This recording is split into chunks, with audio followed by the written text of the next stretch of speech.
Okay. Hello, what's up? We're Hey, live from the apocalypse, and we're about to start some cool gaming stuff. But actually, before we get into that, Vicky, you were saying there's some sort of cool thing happening for streamer stuff. Yeah, Best Buy has their Black Friday sales up, according to my CNN underscored or whatever it is that came in my email, and they have some gear on sale that's not entirely terrible. Hell yeah! So So cool streamer stuff. That's for the awesome. nerds in your life, Yeah. Well, welcome. We're going to continue our adventure into Two-Headed Serpent, our live playthrough of this awesome Pulp Cthulhu game. Check it out. We're sticking mostly to the book. There's probably a few uh, enhancements we've made, but overall, I think we're on the right track for plot. All this is to benefit the Surfrider Foundation. We stream for charity. That's what we do. For a while, we were doing Extra Life. They've had their big Extra Life push. We're moving on to the next thing. Not to say that Extra Life is forgotten. By no means will we just abandon that. But we like to change it up because there's a lot of causes out there that need attention and need some love. So, working with Surfrider right now, basically the big thing is keeping like the oceans clean, microplastics out of the oceans and out of people. That's a good deal. So, if you're into that kind of thing and you have the money and you want to donate, please do. If not, just liking and following and interacting is a great way to just help build the community and get the message out there. So we'll appreciate your time, appreciate your money, anything you have to give. That's great. And we'd just like people hanging out with us. So without further ado, let's do a quick recap and get into it. Well, just one other thing. Remember that Cthulhu lives in the ocean, and so we want to keep the ocean nice, so he wants to stay in the ocean. Yes. If we have not met our goal by the end of this campaign, Cthulhu will get pissed off, rise from the ocean, and kill all my players. So, not their characters, the actual players. but not the keeper. No. Okay. No. I get some sort of immunity or something, cultist privilege. I don't know. everybody knows the keeper goes down with the ship, so. But But yeah, if you guys don't care about the beautiful, attractive people on this channel, you should, and give more money so we don't die. So. By a Cthulhu attack. Clean ocean means no Cthulhu. The science I can follow. Hell yes. So Makes sense. that seems worthy of some bad science right there. Okay. When we last left our heroes, they were on the property of Joshua Medham, the owner of Caduceus. And he was hosting a little party at his private manor up in Connecticut, actually. And it was a big deal because Dr. Victor Goncalves was being promoted to the vice president of Caduceus, and so everyone was there for a nice little black tie soiree. And of course, at the same time, the rest of the party took a portal to this estate and property, kind of by mistake, kind of while escaping Caduceus headquarters due to some other complicated nonsense. So they've been on the run. They're not quite in the best of terms with Caduceus. And their handler, Quentin Shapiro, didn't have a chance to escape with them, and that's okay because they found them.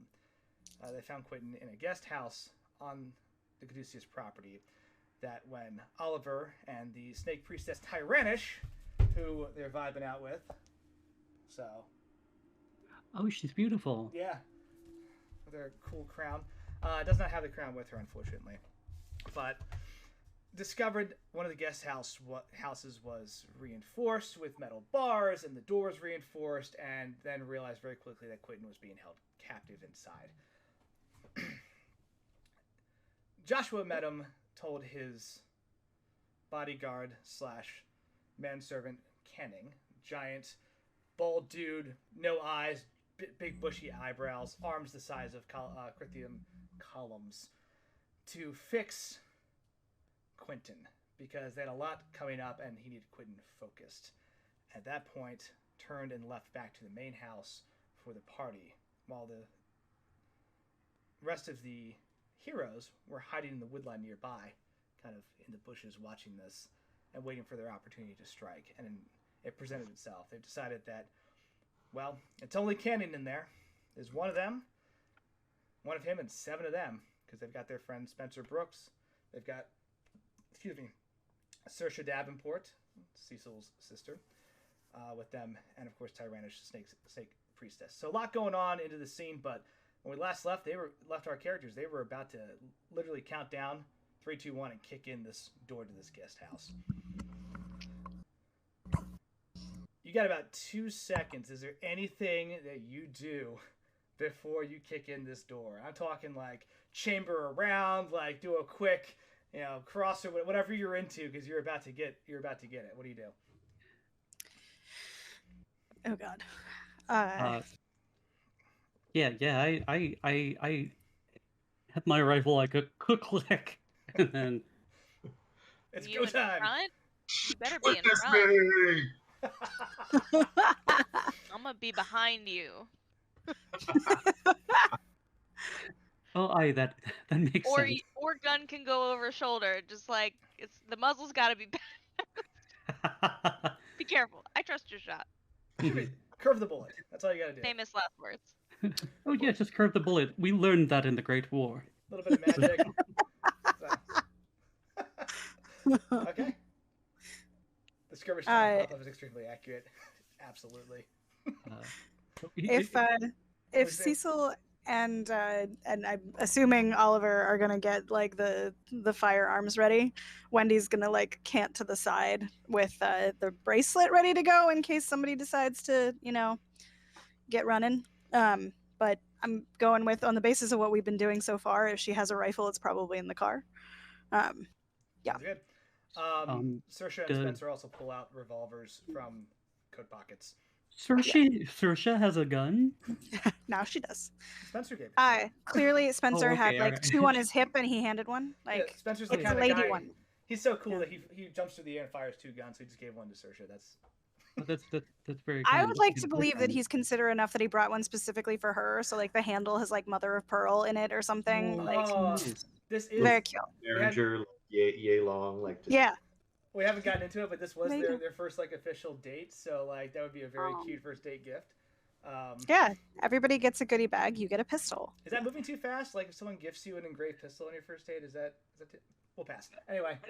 So I think Saoirse, knowing the amount of danger that we've been in and like we as twins have encountered, I think she would find that like a sweet gesture and also maybe an empowering one, Hell yeah. Is that not the traditional dating progression? Like first official date, engraved pistol, like the full carbine rifle is after like 3 months, 6 months is like detonator of some kind. Yeah. And then you get an engraved bullet for the divorce. Ooh, ooh, dark. Or 10-year, a diamond sword. Wear that in a little locket for, I've been carrying it with me. It's our diamond anniversary. Oh my god, this is incredible. I need to make a note of this for that's later. the Addams family system, clearly. Yeah, right. Yeah. Anything else? Yeah. I tell Saoirse to be careful. She nods. And she's like, "You too." Tyranish's hands glow with a little bit of blue light as she summons the last of her power to help you all out, and you kick in the door. Right. Who's doing the kicking? Who wants to do the kicking? I got a boot. Yeah. All right. I realized I was muted. If you want to do it, I yelled me. I'm the kicker to myself. No one heard. But if you want to, you can. Yes. The beefcake should kick in the door. Yeah. No. In the door. So you want me to roll? Yeah. Roll strength to see how cool this looks. Right. Okay. The door will kick regardless. It is unlocked, and you are ready to go. All right. First roll. Yeah. That's just a regular success. Cool. I've done some other cool stuff. It's not moving too fast, and the great pistol shows you care. Depends on what the engraving says. This has to be a topic for another day. Clearly, it says you're a pistol, and yeah. Ooh. Yeah. That's good stuff.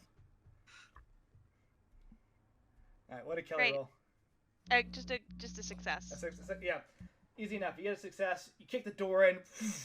This double door guest house. Both of them just fly open, and you all move inside in a uniform manner. Very well coordinated. And what you see is, instead of your normal guest house where you'd expect like maybe some couches, a bedroom, a kitchenette, something like that, you see this nice marble flooring leading all the way across to this little raised platform, this dais, if you will, where there is a large cylindrical thing that Oliver saw once before in the center. Looks like basically a giant soda can, right? Made out of concrete and covered with similar glyphs and symbols to the ones that you saw in the cave in Bolivia, right? As you look around the room real quick, you notice that there are also tapestries that match similar types of artistic weavings you saw in that same area. The windows from this side locked. You see the bars on the outside and the shutters. Above this cylindrical well, basically, on this dais is Quentin, laid out on a platform slanted towards the top of this well, basically, as he's looking like he's about to slide in off of it, right? And his hands and feet are both bound. He is gagged and like kind of yelling, muffled yelling, right? Above that, kind of hovering over this entire area, is a large, statuesque snake face with two large glowing red, look like gem eyes. Again, very similar to something you saw in Bolivia. And as the doors kicked in, standing by a lever that he is slowly pulling to elevate the platform that Quentin is on to drop him into this cylindrical area, this well, I'm going to use the word well over and over, is Canning, right? Just kind of cranking this platform as Quentin starts to slide. He stops mid-crank and turns and looks at all of you.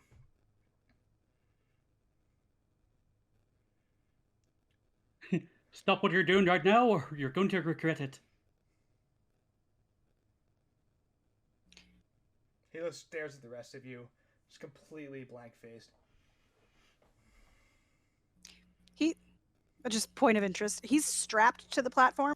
So, like, if it tilts, like, is there still, like, a release mechanism that has to... So he's not strapped to the platform. He is bound on the platform. Just bound. As this thing tilts, he will eventually slide down into the well. Great. There might be something bad inside of that. Right? Yeah. So... We're making him into soda. Yeah, the slurry machine. It's all good. But, yeah, so Canning just looks at all of you. His name is Canning. Name is Canning. And sorry, I'm he done. responds to Cecil's comment, just starts to take off, because he's dressed in a nice jacket, right? Starts to take off this jacket, which is the size of a small canvas tent, and like loosen his tie. You know, just folds the jacket over and places it gently on top the hand crank that he was using to move this platform. Please and thank you. Oh, good. He steps into the center of the room, squares off with you, and looks like he's ready for a fight. And a fight he shall get. Yeah! Let's go. Let's go! All right. So a couple things are happening right now, right? Obviously, there's Canning in the room. Anyone who wants to make a listen check real quick. Yeah. Hard success or better. Ooh. I definitely got at least a hard success, but I'm not sure if it's extraordinary. Give me a second. Where is my stupid file? I know I said I was gonna fight, and I'm gonna fight, but... Extraordinary success. I would like to let people shoot before I put myself in between the bullets and him, so... I'll say this, since this is Pulp, you can absolutely get into a fist fight while people are shooting into melee. Great, I love this. If they crit fail, you're gonna get shot, but that's a risk anyway, right? Yeah, I guess you're right. So, but I'm not gonna give any penalties for just trying to shoot around you melee. We're full Pulp. Okay. I got an extraordinary success on listen. Okay. So, as you are listening and as everyone's kind of striking a cool fighting pose, getting ready to just start this combat, Canning rips off his normal dinner trousers and is in his fighting trousers now. Do they have little hearts on them? Yeah. No, I need more description, DM. I I, know, can't excuse quite me. see it. Yeah. I need more They're- flavor text. they're the Why exact- do I not have fighting trousers? And yes, is that code for something else? It's Trousers? really No, they're fighting Uh, trousers. Like, have you never been to a formal party? Like, apparently not. no. So, Wendy, you hear from inside the well the sound of hissing, right? In mass, right? You don't just hear like one source of it, you hear multiple, potentially dozens or more sources of hissing. Also, with an excellent success, you start to feel and hear the hum of magical energy being gathered up on this dais by this snake statue. Okay, Okay. Wendy, you're Um, first. Yeah. Okay. This is good because all right. So he put down the hand crank he was using. Yeah, basically, Like put it down. It's a big old lever that he's just like literally Yeah. pulling and cranking. He put his jacket on top of it, but there's a Okay, safety but to it's not hold it in like- place. All right. It's not like he like took it out of the whole like the like no. Nope. Okay.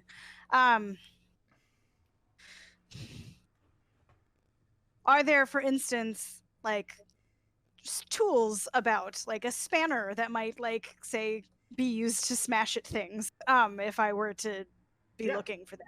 100%. Okay. Yeah. Yeah. Wendy's gonna like dash around.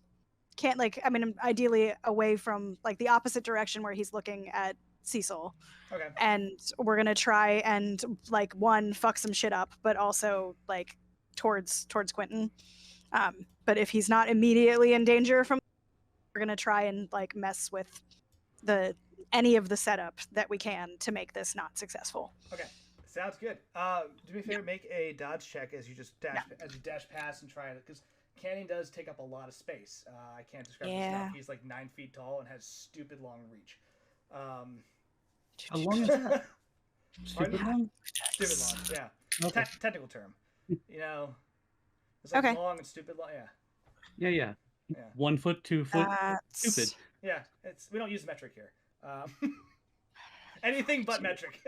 So, I think it's a great success. Hmm. Does it have? No, it's a regular success because Okay. it's half of. Yeah. Okay. Cool. All right. Yeah. A little too much for a great success. He swings in, tries to grab at you with this like big, his mitts, if you will, and just and you just slide underneath of his legs, kind of checking out the cool. Yeah. fighting No, trousers that he's baseball got. slide. We Yeah. got it. Yep. Yep, and then you're by the lever. You did a great job polishing the floor. Thanks. Bye. Okay. If you'd like to roll mechanical engineer, I believe it is, Yeah. Thank you. Okay. to F with this contraption, you are more than welcome to. I will do that. All right. Mechanical pick. Oh, piece of crap. Okay, that was a failure. Yeah, no, that's fine. That's All fine. right. We just started. That's fine. Cool. It's too much for me to burn luck on it, so we're gonna let it go. At this point, you look at it and you realize this is the important part.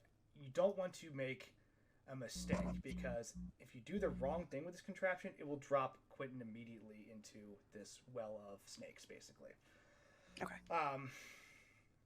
So that's important to note. So you just decide to take a second and actually assess. Okay. Also, I should have said this at the beginning. You are fighting a different type of adversary, so the rules for combat are a little different for him. And what that means is he's going to do a lot of more things than your normal adversary will. Well, you're saying this is some sort of fight with a boss. Some sort of like mid-level boss fight, if you will. Okay. So, Kenny turns around and looks at Cecil, since you said something coming in, right? Did. And kind of cracks his knuckles, cracks his neck, and in like 2 very large strides crosses the room and just swings this anvil of a fist at you. You can choose to fight back or dodge. Oh gosh, that's a good question. Dodge isn't that great. Fight back can be with fighting with guns, shooting the guns. Correct. Now Okay. the kicker being the dodge. If you meet their level of success, you succeed. If you fight back, you have to exceed their level of success to hurt them. But it's a free attack, so Oh man. All right. Uh, you gotta weigh your options here. that's very surprising. That is a super duper critical success. That's a Oh, 7. that will do it. Okay. With a shotgun. So you're fighting back. Okay. I am fighting back. Cool. Cool. Cool. Go ahead and roll damage. You will definitely hit there. So you cannot crit on a fight back, but it is definitely a solid shot. Right. Get him. Oh, I'm getting him. That would be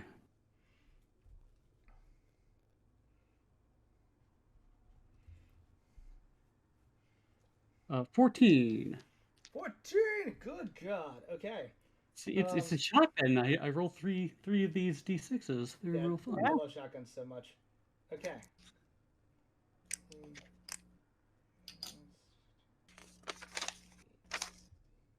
Uh, Alright. He comes rolling in and tries to deliver this like crazy punch. You feel like if this thing connected, it would have like probably comically punched you through a wall. You duck under it and you just put a shotgun like literally up into his chest and fire. He staggers back, and you can actually see like his his shirt kind of bursts open with the explosion. You can see like part of his neck like catches some of the blast as well. And underneath his skin, you can actually see a combination of like gold and blue serpent scales. Right. of course. Yeah. That's what he was really looking for. It was like, okay, like, is this kill him, or is this going to just like, let him like shrug it off? So, Cecil kind of calls out to the other. He's like, he's not a real human. He's a serpent. He's like all the others. As you rack the shotgun and get ready for to shoot again, you can see the damage to his actual scale skin starting to weave shut slowly. Ugh, fuck. So this is new and different and weird. So Cecil, you're up. Okay. Cecil is going to he looks behind him to see like how close Murphy is. He's scale those guys. Murphy's pretty close. He's pretty close. Yeah. He's like Murphy. This might be a fight for you. And Cecil like grabs the medallion around his neck, and like kind of like dangles it in front of Canning's eyes, and like Cecil's eyes start to like glow that weird kind of periwinkle kind of like glaze color. And I'm going to try and like stop. He seems to be doing a lot of things in the round, so he's going to try and stop him with hypnotism. I'm Okay. sorry, mesmerism. Cool. Go ahead and roll. Roll power. I'll do. Power. Yep. Burn some MP. I can't. Oh, it's not hypnosis? Oh no! Check. Okay, you're good. I will roll either, whatever works best. Yeah, both are powers, so you are good. Oh, that is a 9. That's also an amazing success. Holy cow! All right. And then it's all downhill from here, I think. So, used up all my good rolls. Where is it? Cool. There we go. Describe what you want to have happen here. I want to stop him in his tracks and fascinate him with the medallion that I have, and try to like keep him transfixed while everybody else does their stuff, and at least long enough for like Murphy to get up and like get into a really advantageous like spot near him. Okay. To do what he does best. That seems to work, right? He raises another fist and just kind of tilts his head and stares at the medallion for a second. His eyes just become like single lines at this point. Like you can't even see him; just the eyebrows are just consuming everything. He just stares intensely at the medallion. And Cool. and he's like, "That's right. Everything's fine. Just relax and listen to my voice." And I hold. Cool. I'm gonna use a Pulp talent. Oh, for him? Yeah. Oh boy. The rules for him are a little weird, since it is his turn now. So. All right.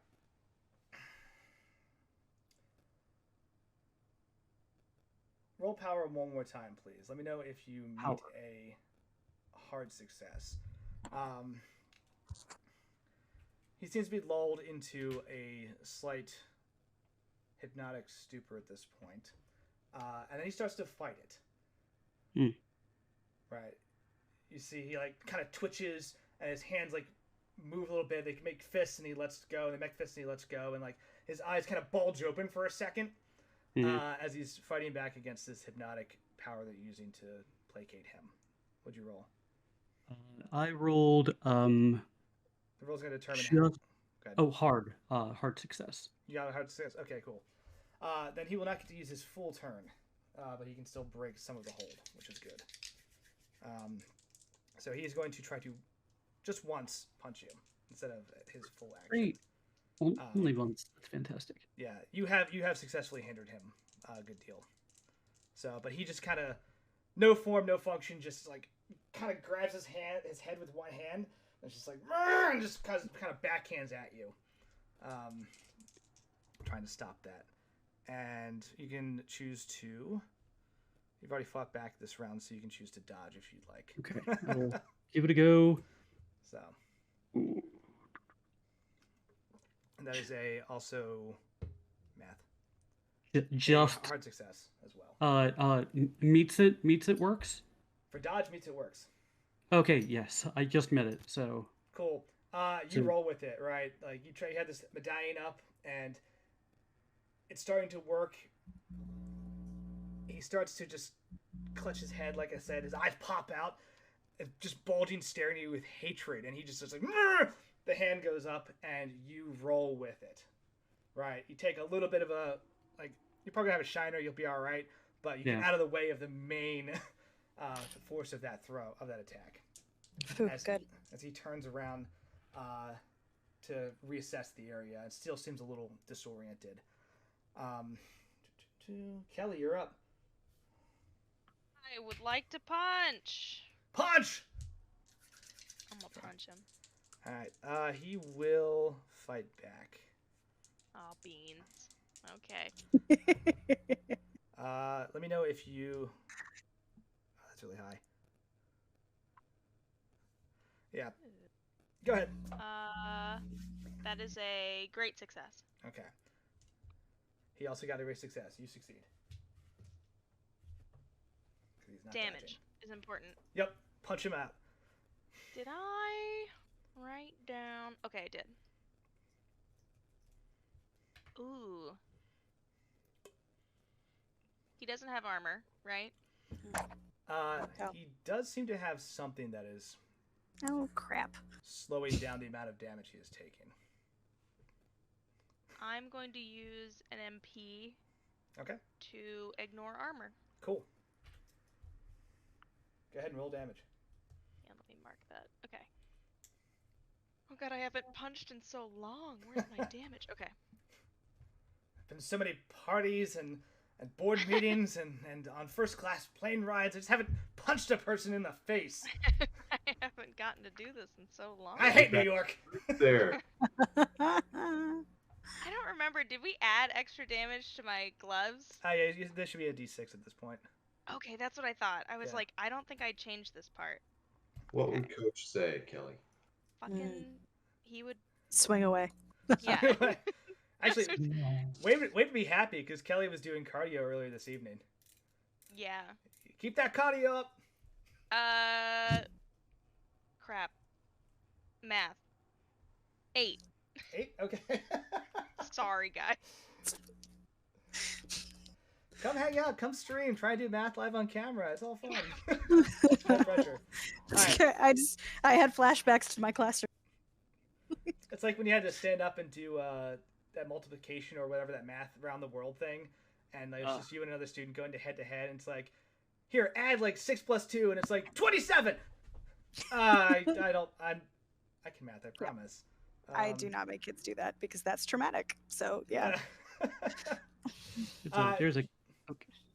You lay into Canning, right? He is still a little disoriented from Cecil's hypnotic distraction. He turns to see you, gets like one hand up to block that first punch.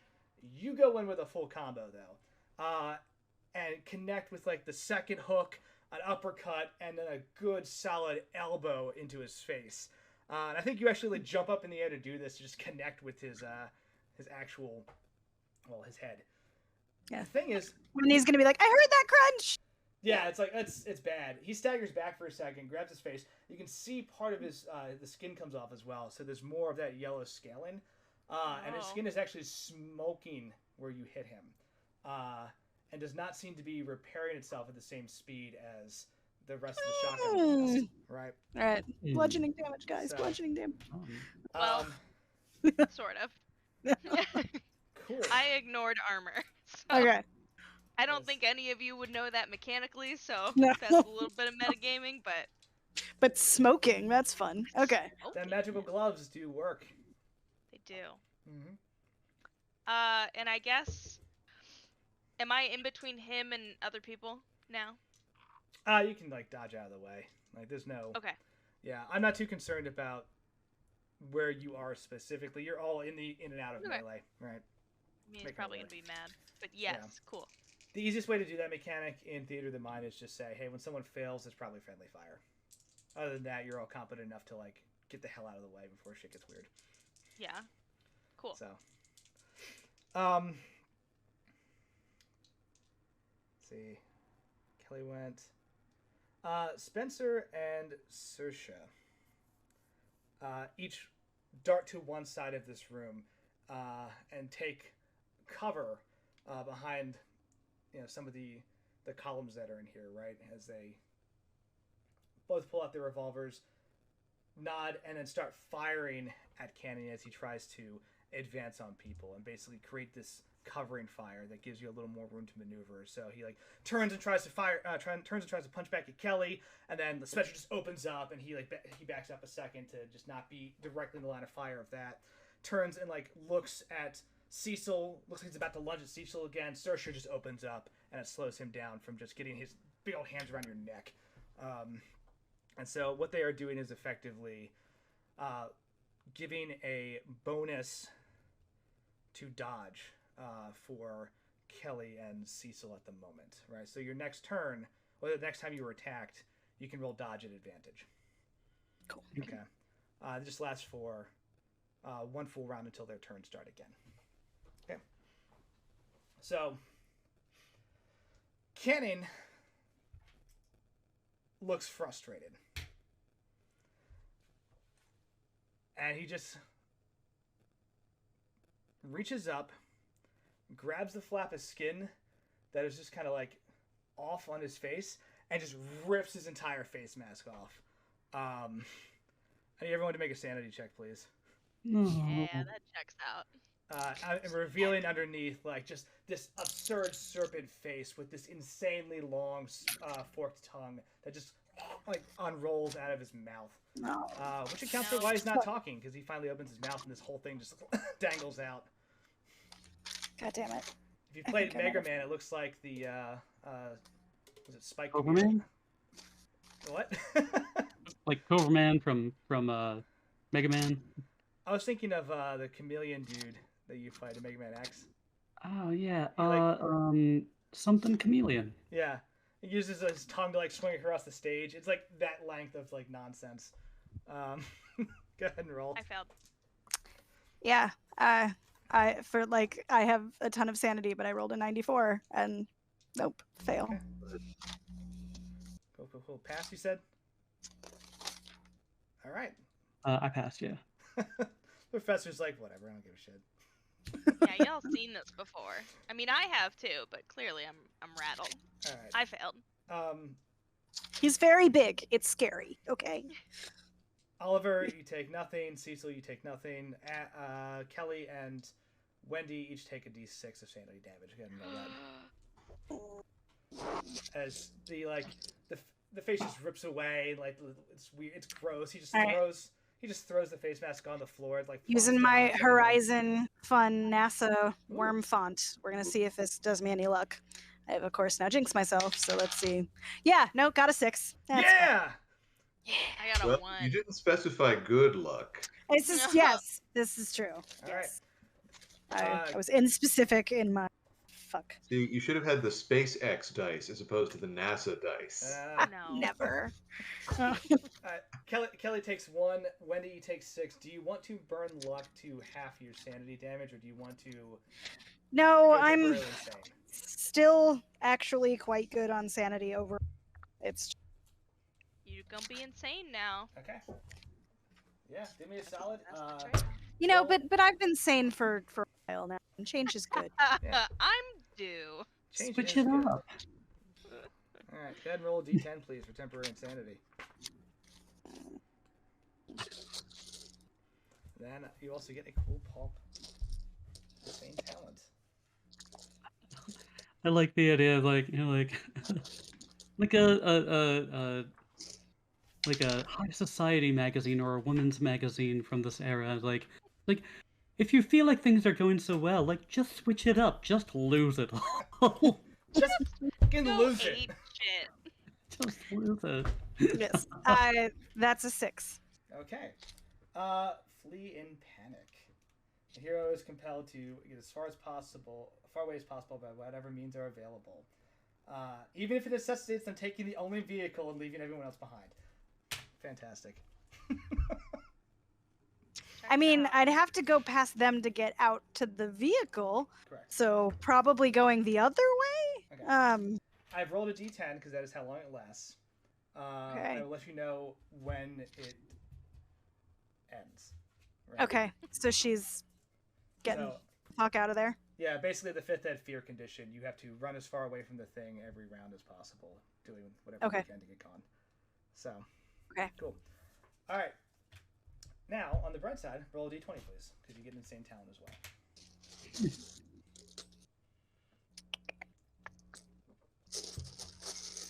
Need a 20. Here we go. 13. 13.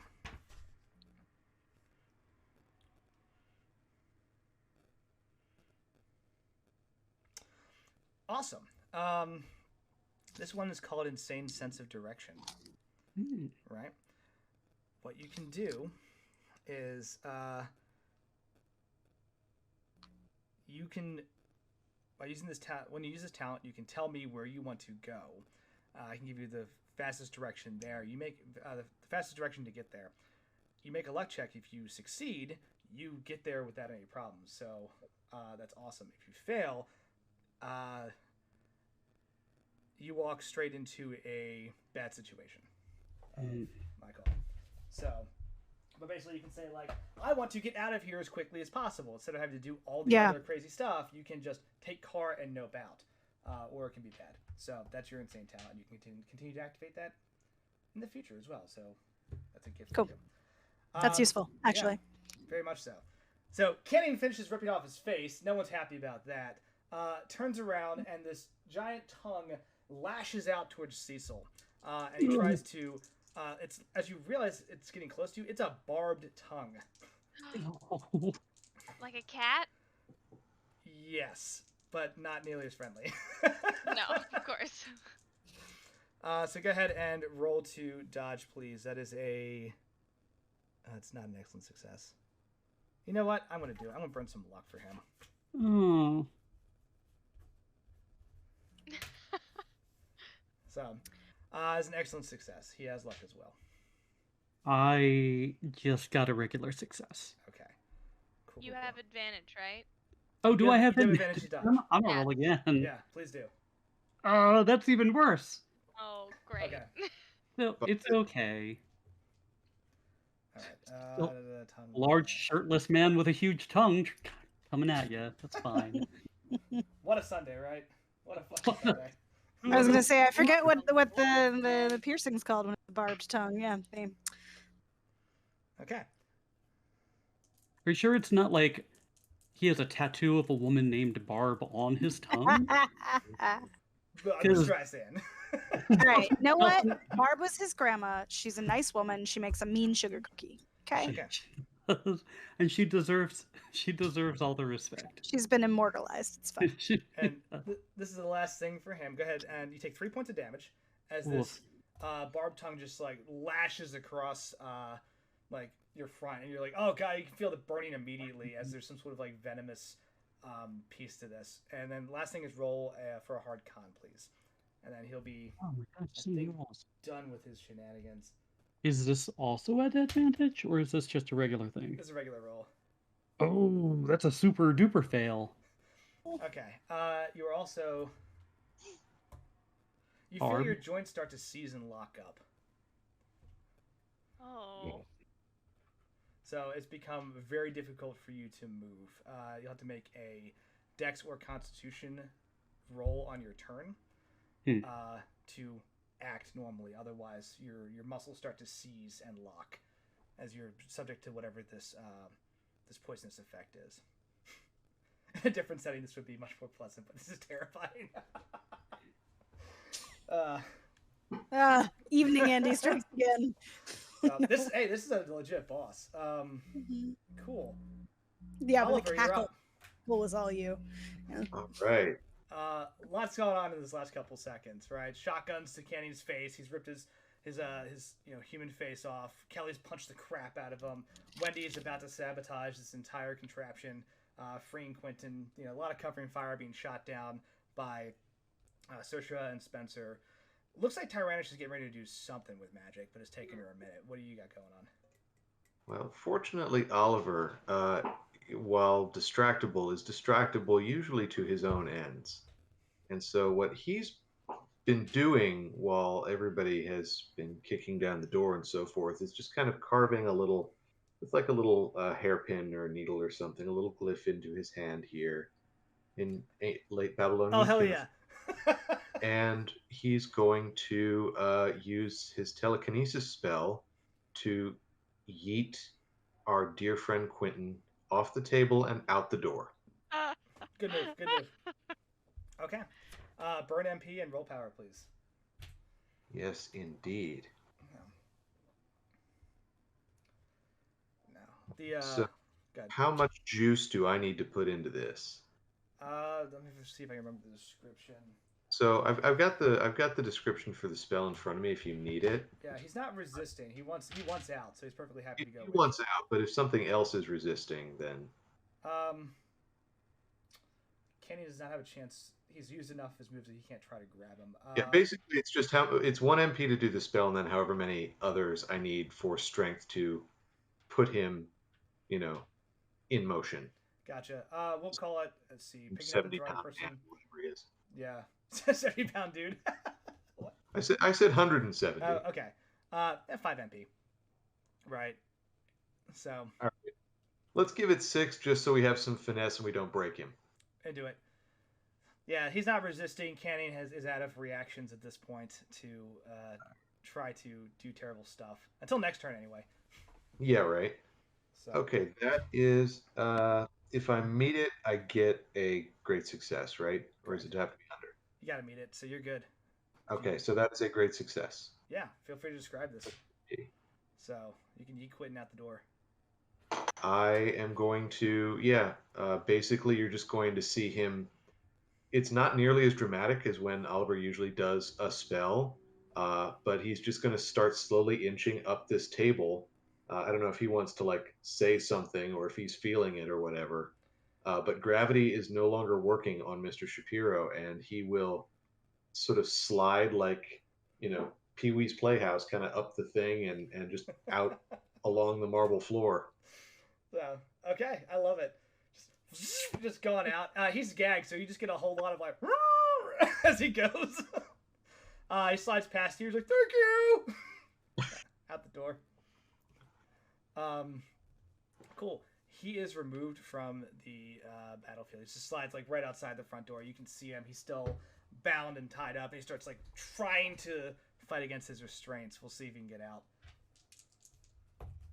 He might be there in a minute, but he definitely starts. He's definitely safe, which is good. Okay. Tyrannish.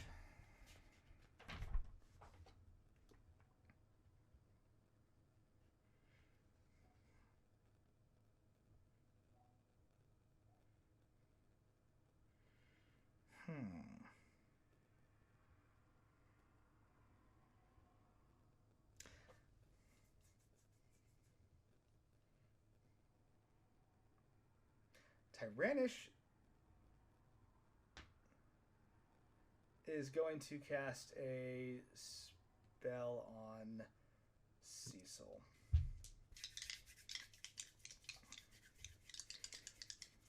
Let's see if this works.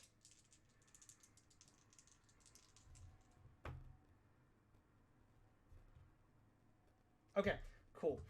So you feel energy start to surround you, Cecil, as the blue energy she was gathering kind of just outlines you. And what you feel is an immediate cooling sensation, right? That is starting to counter this poisonous effect, right? It is not gone by any means, but the like paralyzing burning seems to have been reduced. So what this means is when you make your check for the turn, you have advantage to try to shrug it off as she's trying to counter whatever's happening to you with the magic that she has available to her. So it'll be a little easier for you to move. Cecil looks at her and kind of like nods, kind of crackly. Wow. She nods back and then like moves off to the side to try and move to a flanking position. You can see her kind of shake out of her robe. Not literally, but like her arm, like she shakes out and like a long golden bracelet falls down her arm and then comes over the front of her hand. Probably recognize it as one of those snake bracelets. Cool. Top of the order, Wendy. You're by this mechanical contraption. You just saw Quentin just fly off. And I have to flee, right? That's the... You have to flee. Okay, so question. Am I so out of my mind that something? So out of your mind that what? Am I like so out of my mind? Sorry, I moved the mic. Like, am I enough? I mean, I'm certainly motivated even through panic to like destroy this, but I'm kind of wondering if like, could I also say activate a shield in the fleeing or no? No, I'm gonna say just straight running. All right, at the fine. end of every turn you flee, you'll have a chance to shake it off. Right. Okay. So. All right. While I'm fleeing, can I be like knocking shit over though? Like even if it doesn't, because that still is a like this is terrible, and all of it should go to hell. But yeah, maybe. Just leave a trail of collateral damage as you just turn and run out the door. You get outside to the cool night air. You can actually hear the festivities starting over at the Metam Estate building. Okay. Right. And like the only way out is the way out past like the other, like I have to go back past Canning and. He's not honestly concerned with you at this point. As you look down, I know he's not, but like I'm concerned with him, is what I'm saying. Like, is there a back way, or can I run to the other side of? There's no back way that you can see. Yeah, I know, but like that's away from him. Roll luck. Or actually, if you want to use your direction thing, this seems like the appropriate time. Oh yeah, let's do that. Okay. Okay. All right. Which still means I roll up, right? Yes. Okay. Regular success. Regular success, not a failure. Cool. Yeah, there's a back way out if you'd like to take that. Yeah, let's do that. Okay. Cool. So yeah, you run up on this platform, but you notice that, and you look down into that little well. It is filled with snakes. Yeah. Yeah. Right. You kind of knew that already, but they're just kind of writhing and wiggling down there. They look like every now and then they just come up out of their own like snake pool, and they like are kind of jumping towards Quentin. he's gone now, but like it's still an unpleasant thing to see. You take note as you're running. You run past the statue face. You swear it moves a little bit, but you don't have time to deal with that, and you just keep running out the back door into the cool night air. You were outside and safer. Okay. All right. So how do I shake it off? Go ahead and roll power, please. Right now you need an extreme success. That will go down as time goes on. Okay. Okay.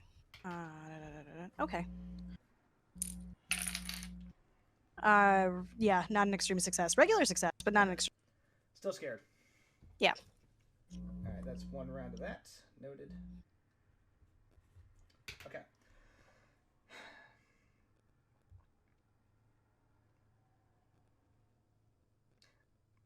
The eyes in the statue light up.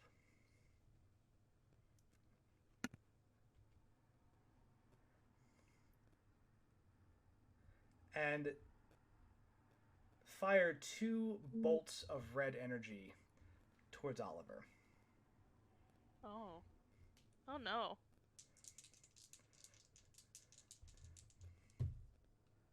Okay. So options are, obviously you can dodge, right? Or you can attempt to double down on that by diving for cover, which gives you advantage on dodge, but you skip your turn as you like just yeet yourself behind a column. Your call as to which one you'd like to do. But you see these eyes just start to glow with that like energy that Wendy felt earlier, and then these jagged red bolts of light fly out at you.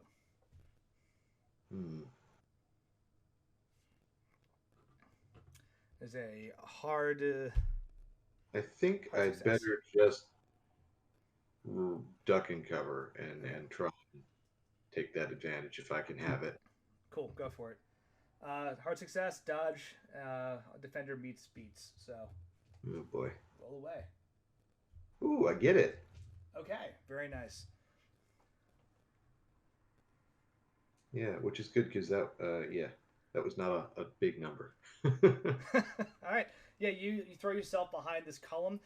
There are 2 10-foot scorch marks that dig into this marble flooring where you were standing about a half a second ago.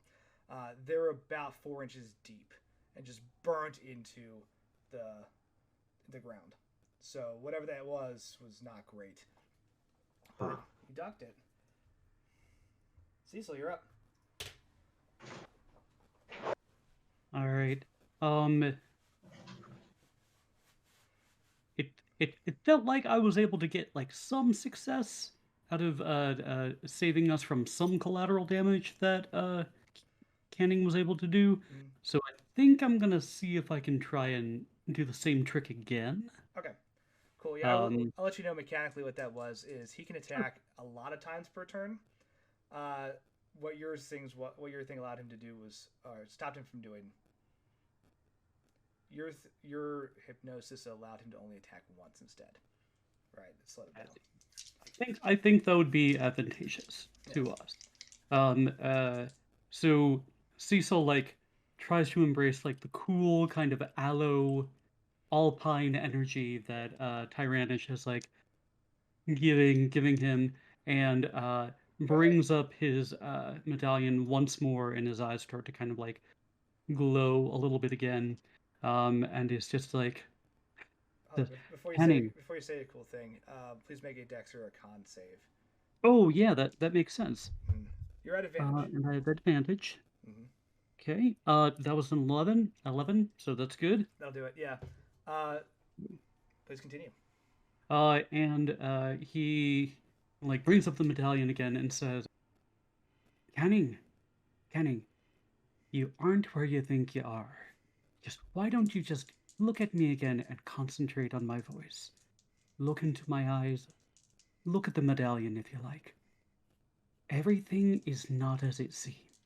And I'm going to do that, and let's see. That's a regular success. Okay. It does not work this time.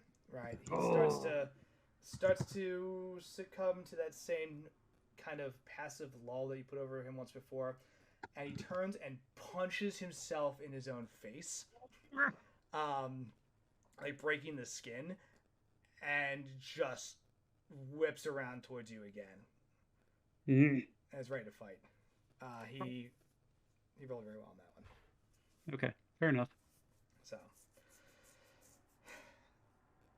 anything else? Oh wait, do I get advantage because of the guns? The advantage was for dodging. Cool, never mind. So, anything else you want to stay close to him? Do you want to move back? How do you want to do this? If I'm allowed, I would love to move further away, and so he kind of like lowers it. He's like, "As you were then," and starts like running, putting a little bit of distance between him, and then he sees like the gouges in the floor from the eye laser, and starts putting a little bit more effort into running.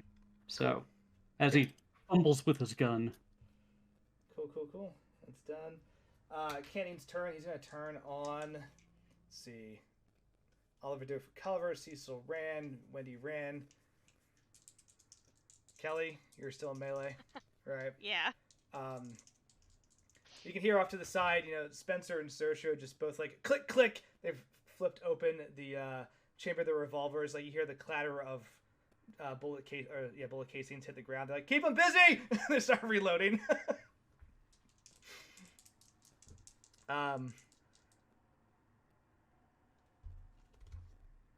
Kenny is going to change it up a bit. He's getting a little frustrated with this combat. He doesn't like getting hurt this much. All right. You're very strong. That is good. Please make a grapple check. This is a hard success that you would need. Is that just strength?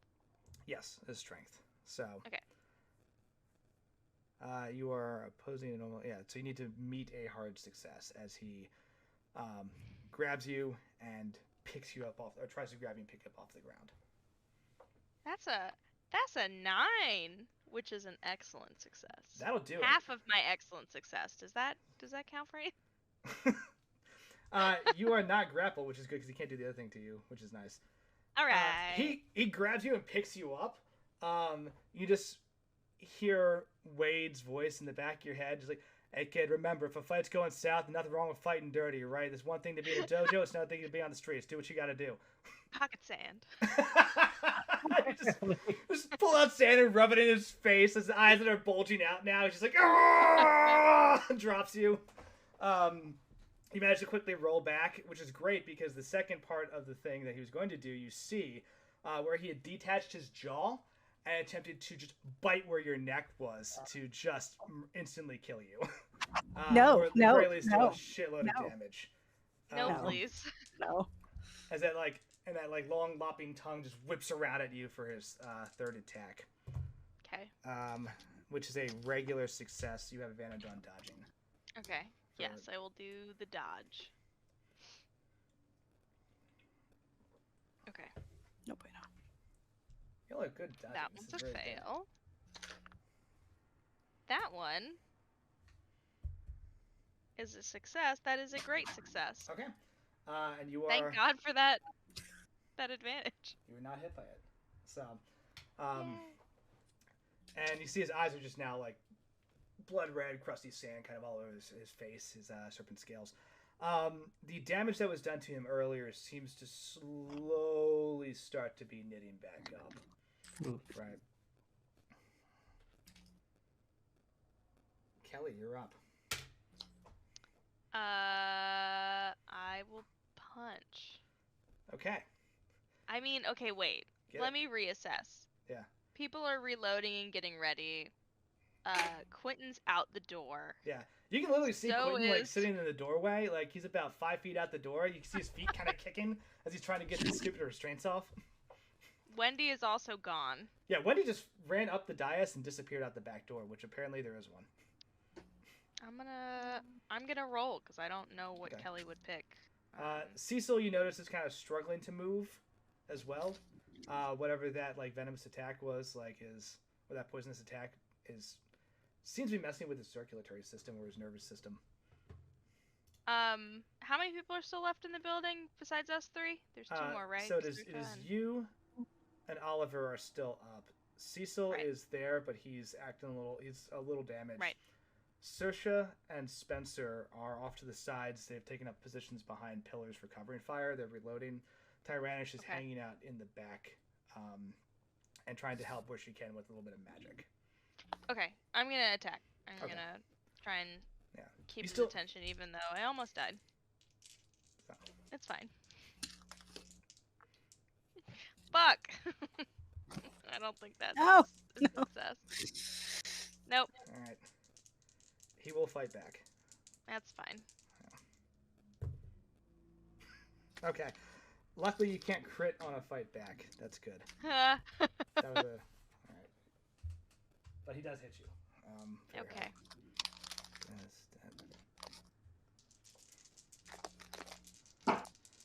So the tongue lashes out at you. Describe your attack, please. I go to swing like my right hook, I guess. I try to sock him in the face while he's down, and I just whiff. I whiff it. I'm so stoked about the pocket sand that I just lose all focus. And I like the idea that the tongue lashes out. You grab part of the tongue and you pull him towards you to do this epic haymaker of a right hook, and you swing, and he just shoulders it, looks at you while you're holding his tongue, leans back a bit, and just goes wham, and just headbutts you in the face as hard as possible. You feel something crack, and he hits. It might be. He hits you for 13 points of damage. As you just hit the floor about 5 feet back, seeing stars. You let go of his tongue, and it just kind of reels back like a tape measure towards his mouth. That actually literally halved my health in one hit, so probably a scar, right? Probably, yeah. So actually, this there's a rule for this. Your pulp character, so you don't have to roll to remain conscious. That's good. Great. I was gonna say, do we have a system shock or something that we have to roll, or in normal Cthulhu, if you took a half health damage thing, you'd have to roll to stay up, or just immediately black out.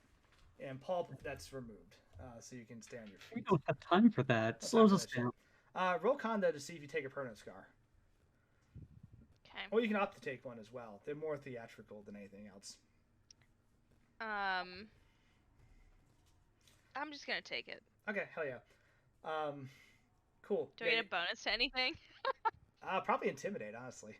All right. But yeah, we'll have a scar. We'll figure out what that looks like after this fight, and we assess your face. But yeah, that shit hurt. Yeah. I assume that probably puts me out for any kind of movement, right? You can scamper back a bit if you just on your hands and knees, slide back another 10 feet or so. Yeah, I'm gonna do that. Yeah, just to get some space. Yep, that's it. Okay. On your turn, Spencer, you hear the revolver snap shut as he's reloaded. He fires a couple rounds at Canning. It runs around this pillar towards you, grabs you, and starts pulling you backwards a little further. As Canning steps forward a couple times, tries to stomp on you. He's like, no, starts pulling you back. Saoirse starts firing from the other direction and just yells out, Are we fighting him or are we getting gone? We got Quentin. What are we doing? Alright, and starts trying to distract Canning from completely pursuing Kelly and Spencer through the rest of this area. Oliver. Your turn is skipped because you dove for cover. You can still talk. I have a quick question. Yeah, you can all talk and try to coordinate. How big is the well? Is it canning sized? You could probably throw Canning in the well of snakes if you wanted to. And maybe put a lid on it or something? I don't know. So there's an option. What I want to do is ask Tyranish how to turn off the zappy eyes. That is a good question. Does she have the ability to do that? I've seen her do it before. That's true. She did it in Borneo. I know she knows how. Sorry, no, she did it in Bolivia. And it be reprogrammed to zap canning. I like where your head's at. Am I charging my laser? I think Tyranish looks at you, looks at the eyes, looks at you again, and says, I think we can make that work. I'm going to need to borrow some of your... It just kind of waves her hand like... essence. It won't be pleasant. Don't dig too deep. Let's do this. Cool. So on her turn, she's gonna make an attempt to basically use some of your MP. Yeah. Cool. Ooh. Cool. Kenny is gonna make one last attack. He has one more last reaction for the turn, so he's gonna turn and chase, pull, shooting.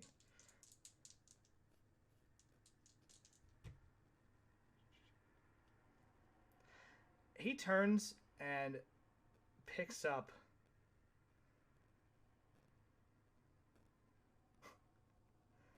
yeah, he's mad.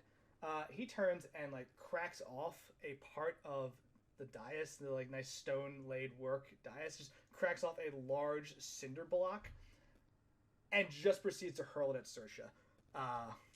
Because he is getting lit up by her. Bitch.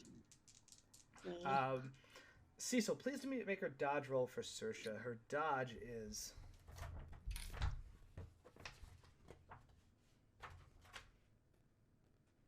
her dodge is 40.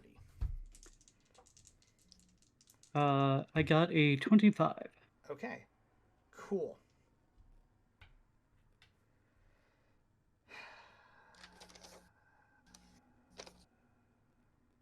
I'm gonna be the guy. I'm gonna do it. Did she meet it? She did meet it. I'm going to burn luck for Canning to lower his success level. I'm going to burn 19 luck. So, because that's a regular success for her, it's a regular success for Canning. Dodge would normally beat. Canning's going to burn luck to make it a great success or a hard success, so that she gets hit. So, yeah, that seems right. Like the right answer here. So he just yeets this whole cinder block at her face. She goes to dodge. Trips. No. And just it connects with her chest, and she just hits the ground.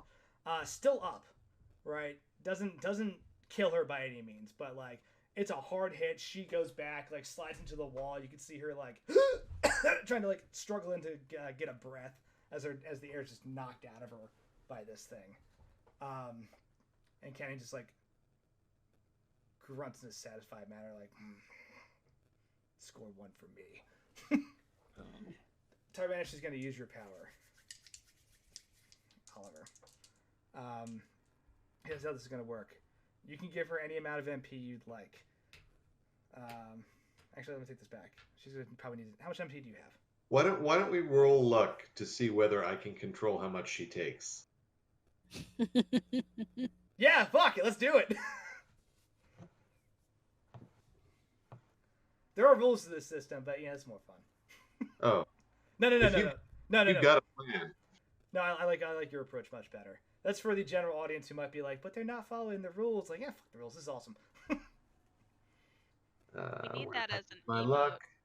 Oh, right. Fuck the rules. I do not control how much she takes. Dope. Okay. What I need you to do? How much MP do you have left? I think like 7 or 8, probably. 8. Okay. She runs over to you because she is pretty much tapped out. Grabs you on the shoulder, and you start feeling the immediate connection as she like just starts pulling MP, life force, essence, whatever you want to call it, from you. Immediately, you are exhausted, right? Immediately, you are just so staggeringly tired that you can barely think. You're like, limbs kind of just start to give. Like you're on the floor a little bit propped up. You just kind of like ease onto the floor. What we're gonna do is have you roll power, right? Now, the way this is gonna work is if you fail, the amount of MP she takes is going to basically be double your HP and damage. If you succeed, it'll be 1 for 1. If you succeed anything hard or better, it'll be a quarter of it, right? Okay. So this could hurt very badly. This could be like 2 damage. Generally, I can roll power at advantage. Is that the case right now? What is the... You have a pulp talent for that, right? Yeah. What does the talent do? The talent is literally just you can roll power at advantage. Oh, fuck yeah. Okay. Yeah. Like that's what it does. Is it lets me do that? I think it's something like I'll look up the flavor text. I've remade my character sheet like 5 times, and That's so fine. I have it somewhere. But that seems like a very cool thing to be useful now. So yes. Yeah. I have the receipts for that. I will send them to you later. And anyway, I roll a 4, so yeah, that's going to be a light touch. Fuck yeah! Oh, Take your 2 HP worth of damage. You are now at 0 MP as you feel this essence just completely pulled out of you. You are ready to nap for a week. You feel like you've just run a marathon. You feel like you've been awake for a solid, 72 hours. Tyrannish consolidates the power that you give her.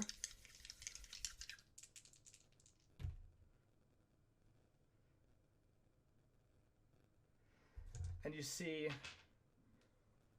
one of the gem eyes wink out as she manages to redirect it and turn it off,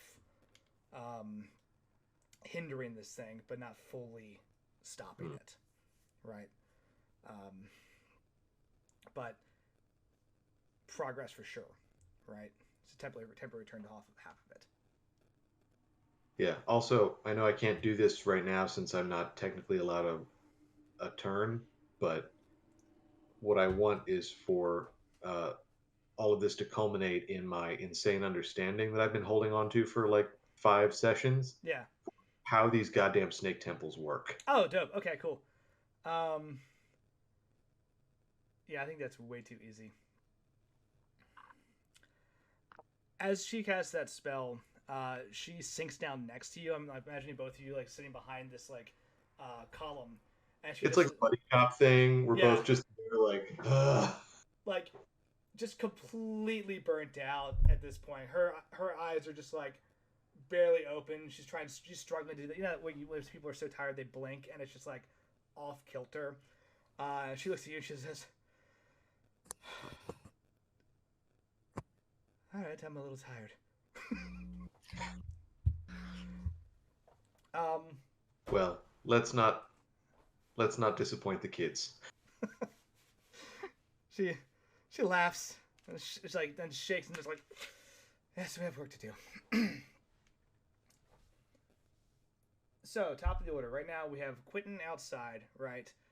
Still out of harm's way and bound. Inside we have Saoirse, who's been knocked to the ground by a cinder block to the chest, right?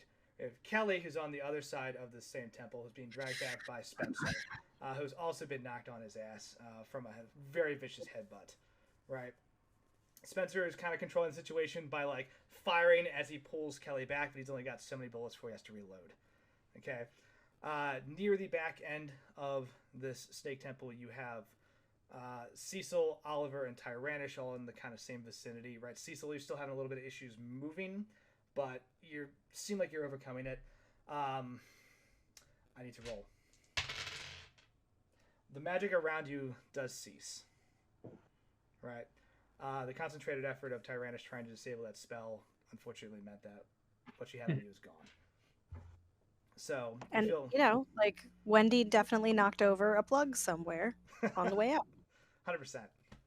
And Wendy is outside sprinting towards the car, I think. This makes the fastest getaway. So, Wendy, you make it to the car. I think you're in the driver's seat, fumbling to get the keys in the ignition. That is the turn of running. Do me a favor, make a power check, because next turn, you're gonna start to drive the hell out of here. Okay, that's And it's a. still a second turn. You need a hard success at this point to shake it. Okay, I'm gonna burn some luck because hard success would be 35 and I got a 37. Okay, cool. So let's burn some luck. Okay. Yeah, I have luck in abundance, so this is the thing I can do. Nice. Yeah, you get the keys to the ignition. You start the car, and in that moment, the fear is gone. Now you're just like in the front seat of this vehicle, just sweating profusely, hyperventilating still. But it's that clarity moment where you just are back in your own mind and can make good rational choices. Yeah. What do you do? Well, it's the end of your turn. You have a chance to She's gonna wheel the car onto the lawn to that either back or front entrance. Like if nobody else is at the back entrance when I get there, but at least Quentin should be. Mm-hmm. So we're gonna off-road this and start loading people into the car. Cool. Yeah, you start driving towards the entrance. Very cool. Cecil, you're up. So same scenario described. You hear the car start outside. He sees Saoirse and hears a car. Is Saoirse at the other end, or is she close to us? Saoirse's near the front. So if you want, I can do this real quick. It's And Spencer is near there or not? So it's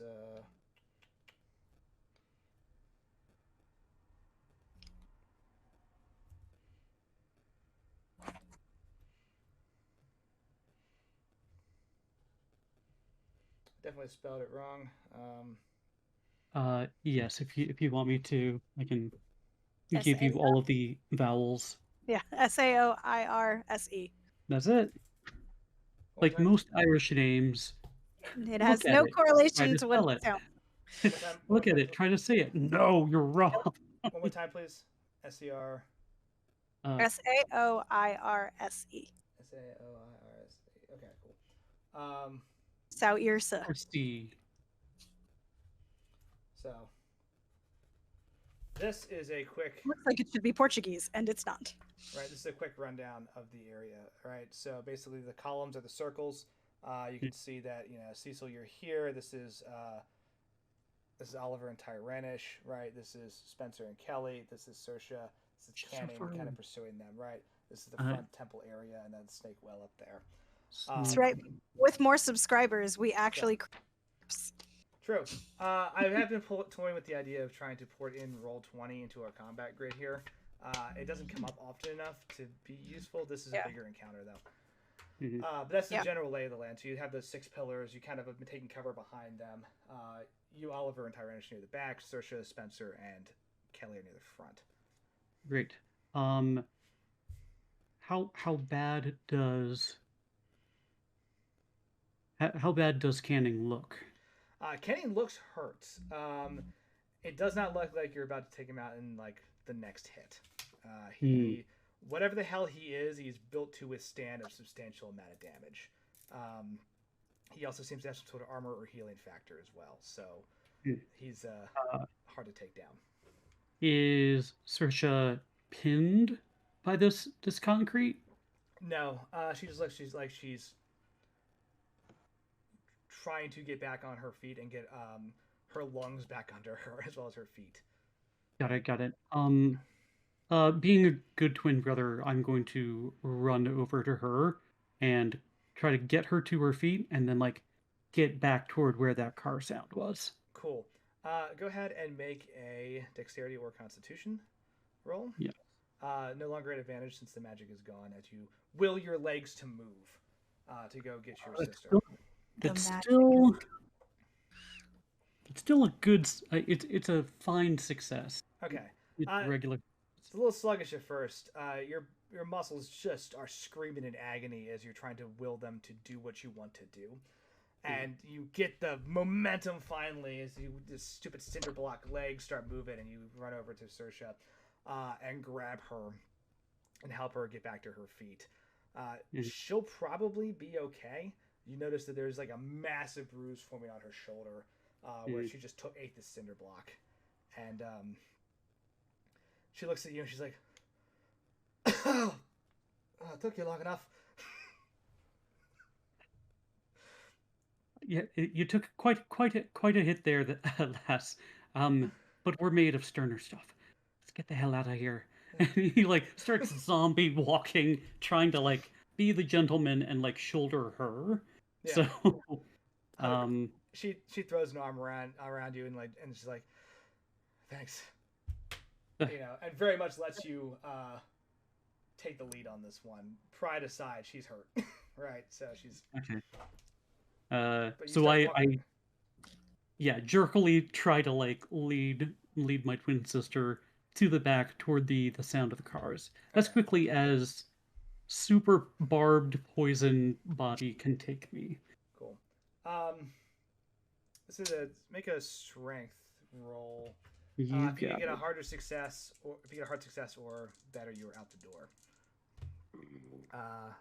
Do it. Just made a hard success. Okay. Yay! Yeah. Just under.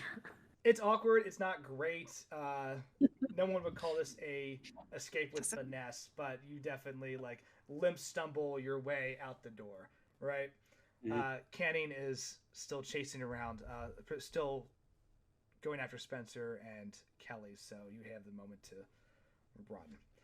You get out the door, you see Quentin. He's managed to get the gag off of his face and is like gnawing at his restraints at this point, trying to get his hands free. And you hear the car that Wendy brought and hid in the woods start. The headlights come on and starts driving towards the door where you are. I recognize the car.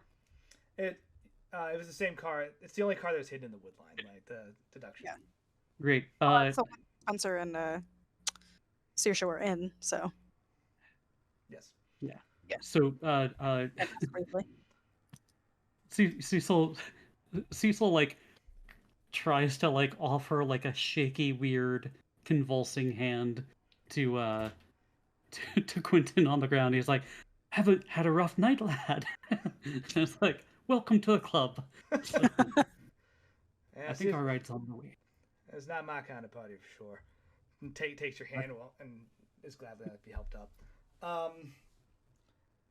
Canning is going to go after Kelly and Spencer.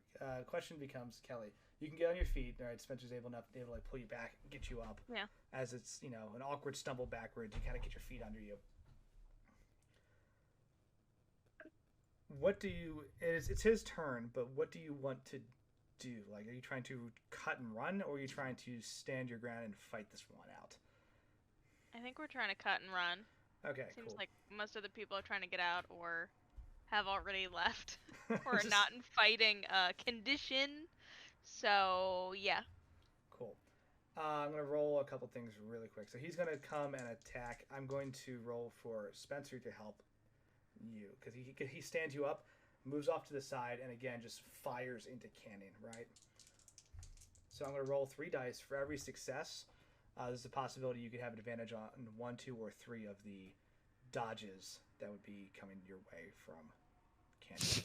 Slightly out of order, but that seems like the best way to resolve the little cluster there. So, as a miss, as a success, and a miss. So he just opens up, firing at Cannon. You have 1 roll where you can choose to have advantage. I'll let you pick which one you want to put it on for the dodge. Does that make sense? Like a dodge versus a fighting? Mm-hmm. So Cannon's going to take his full attack on you. Okay. This is basically Spencer trying to help defend you while you're also backing out as well. So you can apply that advantage on dodge to one of the attacks that Cannon's about to make. Okay. Cool. Canning just 2-hand just gorilla jumps forward and slams, literally trying to just smash your face into the ground. He gets some height on that jump. It's unpleasant, like the potential amount of energy he can just bring down. Oh boy. You can fight back or you can dodge. He got a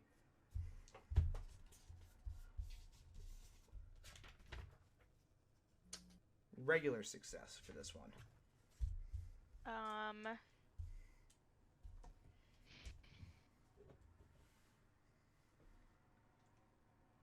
I'm gonna dodge. Okay. Go ahead and roll dodge. Think. You can do it. You can do it. You got it. You got it. You got this. You got this. I do Okay. got this. That's a meets beats excellent. Hell Woo! yes. Okay. You take a step backwards, and again, it's not graceful, but you're out of the way. It slams and cracks the marble tile you were standing on. You default to training, like you do a couple steps back, and you kind of like half roll and get back up on your feet. Hands ready to go, and that's great because he comes at you immediately again. This time with like just a giant forward kick, right? Okay. To your chest. This one is also a regular success. I can't do 2 dodges in one thing, right? You can. Okay.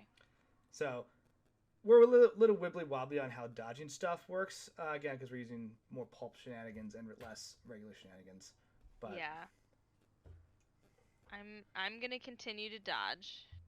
Okay. And that is a great success. Nice. One away from an excellent. Very nice. Yes, continues to just destroy the floor of this temple as he is trying to stop you, and you are just barely managing to get out of the way. His last attack, he turns and just lashes that tongue at you again, right? Okay. With startling speed, aiming straight for your neck. Okay. I think I'm gonna fight back for this one. Okay. Yes. And Chop the tongue off. That's Cool. I just do fighting for that, right? Correct. Okay. This is a, and since this is a dramatic, I'm gonna do it. I'm gonna burn the remainder of his luck. No. To turn this one into an excellent success. Okay. I So. am choosing to use my advantage on this one. Cool. But my first roll is an excellent success. Oh, dope. Yeah. Okay. Yeah. Fuck. Okay, I'm glad I got that. That's an 800. Not 800. Sorry. It's Like, 100. I don't want that, so we're gonna go with the excellent. All right. In this case, for fighting back, you need to get a higher tier than what they rolled, right? Okay. Now, that said, since this is a great moment, Yeah. because technically he wins this roll, I would like you to roll luck and just see how Okay. this rolls out, because either you're taking a crit to the face or he's going to get hit really, really hard. Okay. Get him. No problem. Okay. Oh, good. It's a success. Yeah. I was so I scared. was like, for a I don't know what second. that sound means. I don't know what that sound means. I'm sorry. It's very so my sanity is 46 and my luck is 55 and I rolled a 40 like a 47 or something like that and so I got really concerned. We're good. It's Well fine. played. Well played. You fight back. Go ahead and roll damage. You. Okay. Oh my god. Baby numbers. That's 6 damage. Yay. Cool. Oh, no. Damage. Um, Okay. Still. Yay. Does oh, I got it. Okay. Does Kelly carry any other weapons on him? Probably maybe a pistol. Oh, Just whatever was given to him. I got it. All right. He lashes out with his tongue, right? The barbed spikes like wrap around your neck. You can start to feel the burning, right? And it doesn't immediately pierce your skin, to a deep level, and he kind of starts to pull you in slowly with this like mad grin on his face, like he's fucking like he's got you, you know. And you can start to feel your limbs start to shake and twitch a little bit as this poison is like messing you up. You can see Spencer like puts 2 rounds into him, and he just takes it. Like he's actively bleeding out, and he's just like, nope, I'm gonna kill this particular dude right here. Is pulling you in right face to face with him, and he just grins his big old like snake face looking serpent grin, and he detaches his jaw to attempt to just bite your entire face, and you uppercut him in the chin, and he bites his own tongue so hard that like just spurts this purple blood off. And you just hear him, and like the tongue goes limp. He drops you. You start to roll, and he just turns and like punches at your head. You duck under it, and he just like punches through a column, and he's like, and, like, just losing his fucking mind. And well, that's what happens when you punch walls, Kyle. That's what happened. God, Kyle, getting mad and just punching through marble. What a dick. And then Spencer like grabs you. You grab Spencer, and the two of you just like bolt and make her run for it. You're in a good spot, but that was a good series of rolls. Hell yeah. Well done. Saoirse's out, Kelly's out. Oliver, you and Tyranish near the back. You can see one by one people just getting the hell out. You see Quentin's outside now. You see Kelly and Spencer just booking it past. Kelly's face looks just caved in and like it's already turning black and blue. Spencer looks pretty rough as well. You can just hear the just destruction coming down the temple, and the loud screaming that is canning. What do you do? For reference, I think you and Tyrannish are the only ones in the temple at the moment. Yeah, no, I think it's just us left. Can I get a look at Canning? How does he appear? So he looks hurt as you like peer around the column to look at what's happening. Canning is just like angrily just smashing this column out of rage at this point, and his face is just like there's this purple blood coming down from where like part of his tongue has been bit. He still like has this deep burn gouges from where Kelly punched him a bunch of times in his face. The shotgun blast across his chest seems to have mostly healed up at this point, but he's still moving a little stiff. So he's definitely hurt, but he's also some sort of crazy monstrosity. So he's definitely not going to be taken out with like another hit unless. So yeah, I'm gonna look over at Tyrannish and say, should we get out of here? I feel that might be the most wise course of action. And she like looks at the flame bracer on her hand. She's like,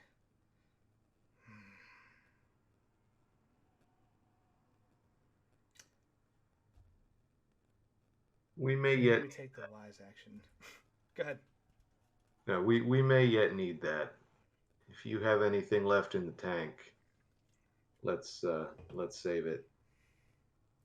And I think with that, he's going to get up as best he can, you know, in his kind of just completely exhausted state, and try and like drag himself down the side of the temple, you know, between the wall and the columns, like sort of bracing on both. Yep. to try and get out of this building. Very cool. Yeah, as you stand up, the world kind of pitches and then rewrites real quick. There's that moment of just pure whiteness covering your eyes as you're just like, oh my god, I traveled to another dimension by standing up. And you stagger your way out towards the running vehicle. Tyrannish about half a step behind you.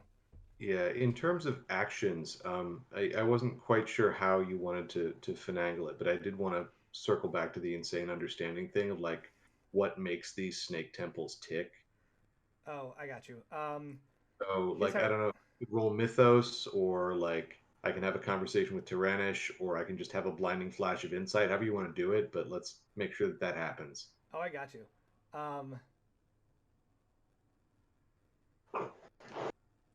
as you reach the vehicle, your legs buckle, right, as you're about 5 feet away. You can see everyone else inside. Wendy's driving, Saoirse and Spencer and Cecil, everyone all piled into the back at this point, with Kelly as well. Quentin's in there, and your legs just buckle and you fall, right? And it's that awesome camera angle where you hit the ground. We can see from your perspective, it's like the whole area tilts and everyone's like, Oliver, get up! Just a few people jump out. I think Cecil would jump out and run to try and recover you. Kelly would also probably try to get there, but is a little slower on the react. And you can feel a hand kind of like gently grab you by the shoulder, and you hear Tyrannus say,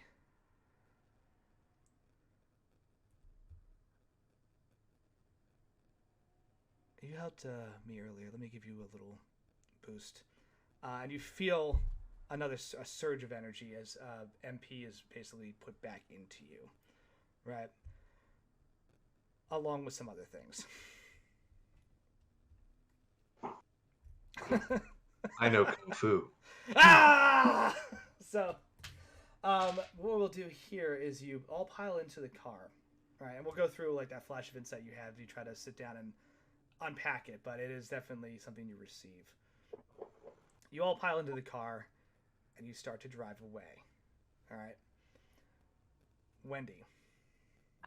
Before we drive away, like especially if we're like piling people in, like Wendy wants to run up to that back door, and now that I'm in a little behind, and just unleash that fire bracelet into the goddamn building. Like, I don't know if it's gonna stop it or not, but at least it's gonna damage some shit, and it's gonna make Meta mad, and that be with. So yes, this is important. If you run up to the back door, that will be another turn, which you are more welcome to take. But we'll also give Canning a turn to run out and punch your car. So, as your call if you want to make that move. So, as of right now, like, everyone's piled in the car and ready to go. You just got to slam your foot in the accelerator. So, it is up to you if you want to just like whip around and try to get out and do that. I don't want them to have access to the gate technology. Like, I want that to be dead and done. And like just to try again with somebody else. And also, like, the can of snakes needs to be roasted and toasted and done. All right, fine, we'll drive. Choose your own adventure. Yeah, we can drive. Okay. Make a drive. She's gonna start being like, I should burn the whole thing down. I should burn the whole thing down. And yeah, and then. If you're thinking about it, there's a point where like maybe Wendy is contemplating like opening the door, getting out, and like Quentin just like slams down on your leg and is like, accelerate. Yeah, like I should burn the whole thing down. I should just burn the whole thing down. Okay, fine. All right. Backseat driving. Roll drive, please. Roll? Okay. Yes.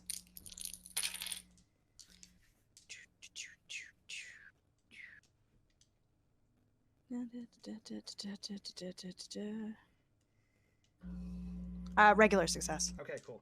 That is all you needed. As you hit the road and you start driving, you get to put some distance between yourself and this temple. And, you muttering under your breath, like, I should just burn this place to the fucking ground. And Quentin's like, we'll have another chance to do it. Like, just go. We'll fight another day. We have a lot to unpack here. Holy shit. You hear in the background just this, like, coming down the road.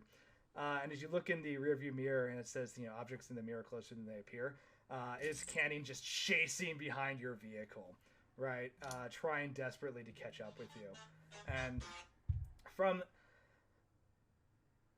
the terrain on this road is bad. What? Right. Wendy's like making a face, and I feel like he's gonna be like, "Don't back up, don't reverse."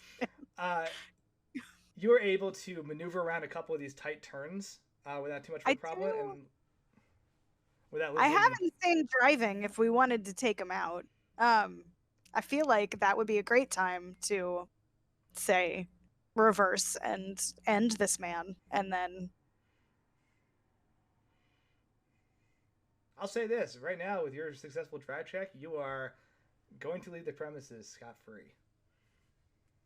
Your All right, call if you fine. want to do more. Choose your own adventure.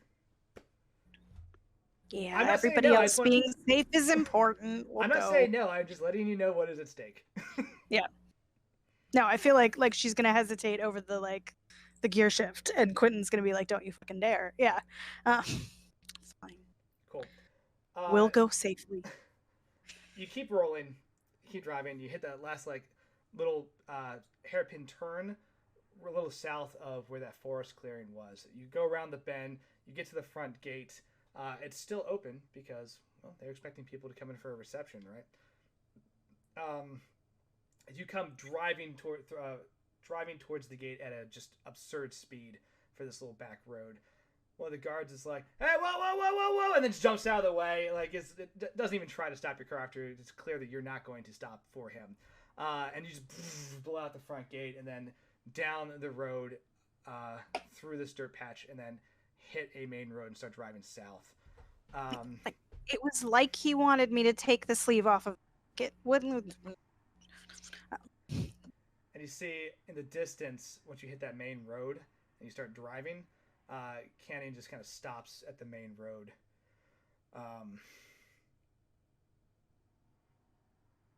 Turns and just walks back towards the estate through the wood line. So this seems like a good place to take 5. But congratulations, you did it. You've escaped the Medham estate with a car and everyone mostly intact.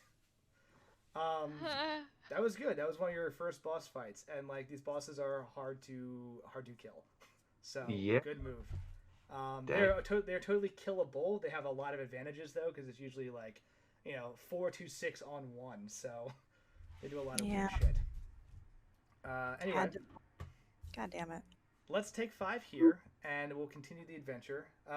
What I want you all to think about is where you're going to go next in terms of a safe place to hold up and recover, right? So just keep that in the back of your minds, and we'll visit that as we come around. But we'll be right back.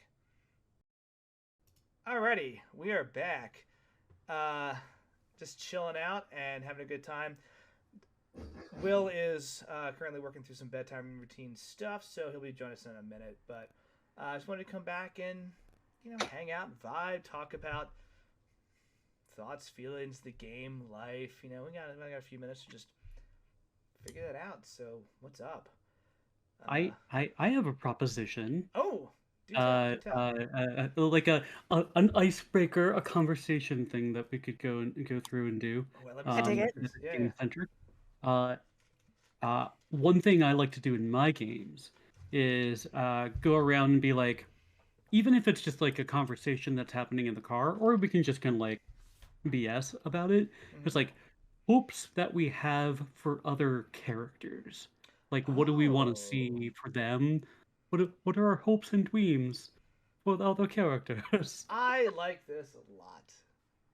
Does anyone I'll want go first. Yeah, get it. Oh, okay, go for it. Oh, can you also adjust your camera just slightly? You're off of center. Where do I need to be? Down and left, from my perspective. Oh no, Willem's gone. Everything's terrible now.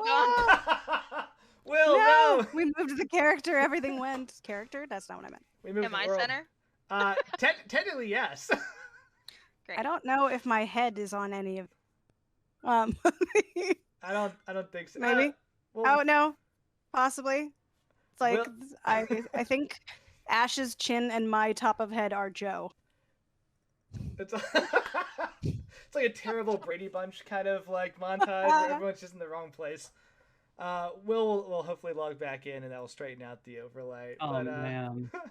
In the meantime, while we're here, please tell me your Everyone thoughts and- becomes a prairie dog. my hopes for Wendy is that Wendy will be able to like take care of her family on her own, like as the breadwinner and like carer for my family and the intense love that's there. Like I hope Wendy can find that for her family. I think she's on her way.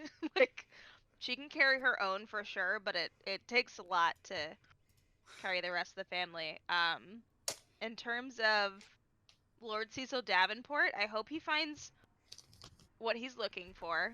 In my mind, Cecil is forever searching. Yeah. Like, curious, always wants to find something, and like, curiosity killed the cat. So in my mind, that that will either be his demise or his greatest success. Ooh. Mm. And then, man, I don't even know. Oh, these are good. You got a like Professor. dang good start. Hey, Crime and Cookies, welcome to the stream. One of our players is off Discord, so overlay is completely shot right now.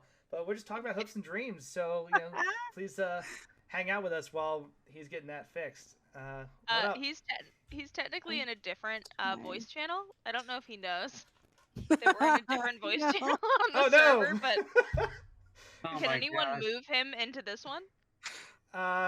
Maybe he's just doing the John Travolta like. Let Where him is do his everybody? fun. William. Oh no. Let's see if I can do this Oh, without man. I have everyone else as hopes and dreams. I do not have anything for him. Where's I Mm. can't get a read on him, so I think for me it's just to survive, maybe not go crazy. Not find that one thing that's gonna make him go crazy is my hope for him, so Mm. we'll see. I'll snap to that. Oh no. Yeah, amen. He- Snapping above my head so it can be seen on the stream. yeah. All right, we're back, kind of. Did we get We're it? in the wrong place. Oh, I'm Joe now though. Yeah. Yeah. So. All right, I'll do some admin on the fly. It's all good. Keep it up. Keep it up. These are good hopes Right, and dreams. fine. Let's talk more. Yeah. So- So, well, we're going through what our hopes and dreams are for other characters in the group. I'm happy to go next, unless Yeah, you have please. something lined up, Wendy. I mean I gotta think on Oliver a little bit Let me- or make let it me- I'll go. like we set a standard now. I gotta meet that.